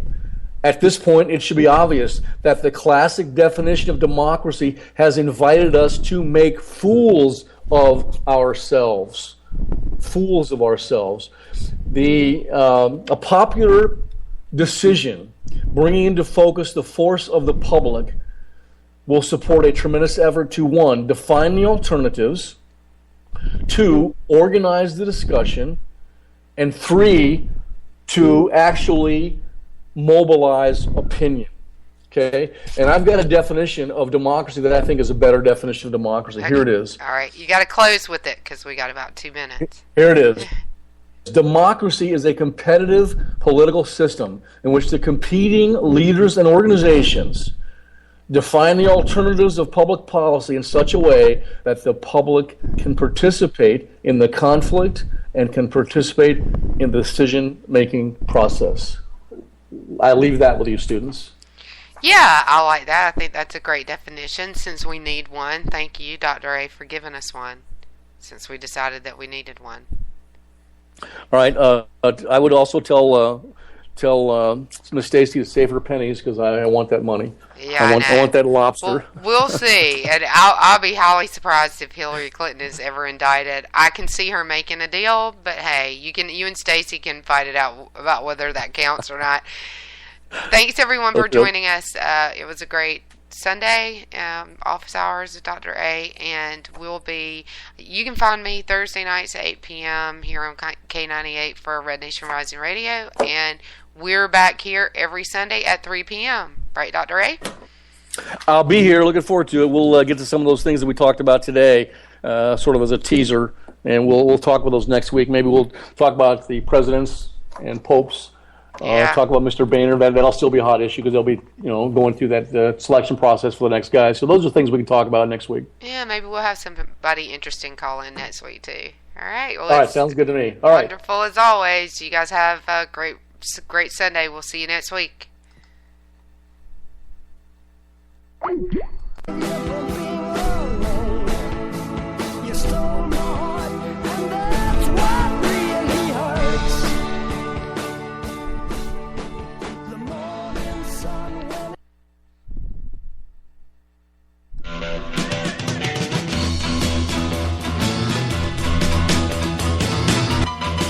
Red Nation Rising brings you Town Hall Radio. From a single tweet to 3 million a month, our community is a force to be reckoned with on social media. So don't miss our show, Thursdays, 8 p.m. Eastern on K98 Talk. Our chat room is our co-host, and you ask the question. Join us and be heard. So get ready to sound off on Red Nation Rising Radio. No one else is going to do it for you.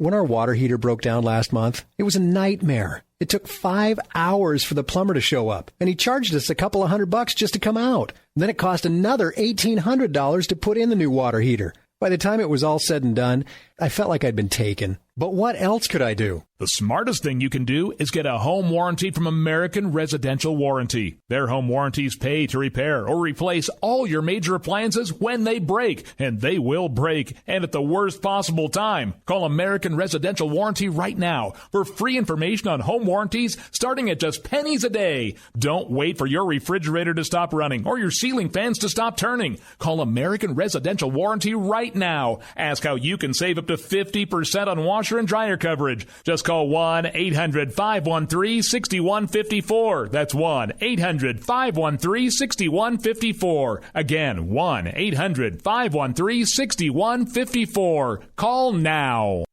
Tired of paying outrageous prices for Viagra? Well, we have great news for you. Now you can finally get Viagra at huge discounts. Healthy Man allows you to save up to $500 on Viagra. Why pay U.S. pharmacy prices of $15 per pill or more when you can get Viagra for less than $3 a pill? Call today and get 40 Viagra pills for only $99. This can cost as much as $600 at your local pharmacy. You can't afford not to call us. If you want Viagra at the lowest prices, never pay $15 a pill pharmacy prices again. Get Viagra for less than $3 a pill. Call 1-800-516-7602 today and save up to $500 and get 40 pills for just $99. Healthy Man is fast, easy, and affordable. Operators are waiting at 1-800-516-7602 to take your call right now. Call 1-800-516-7602. That's 1-800-516-7602. Again, 1-800-516-7602.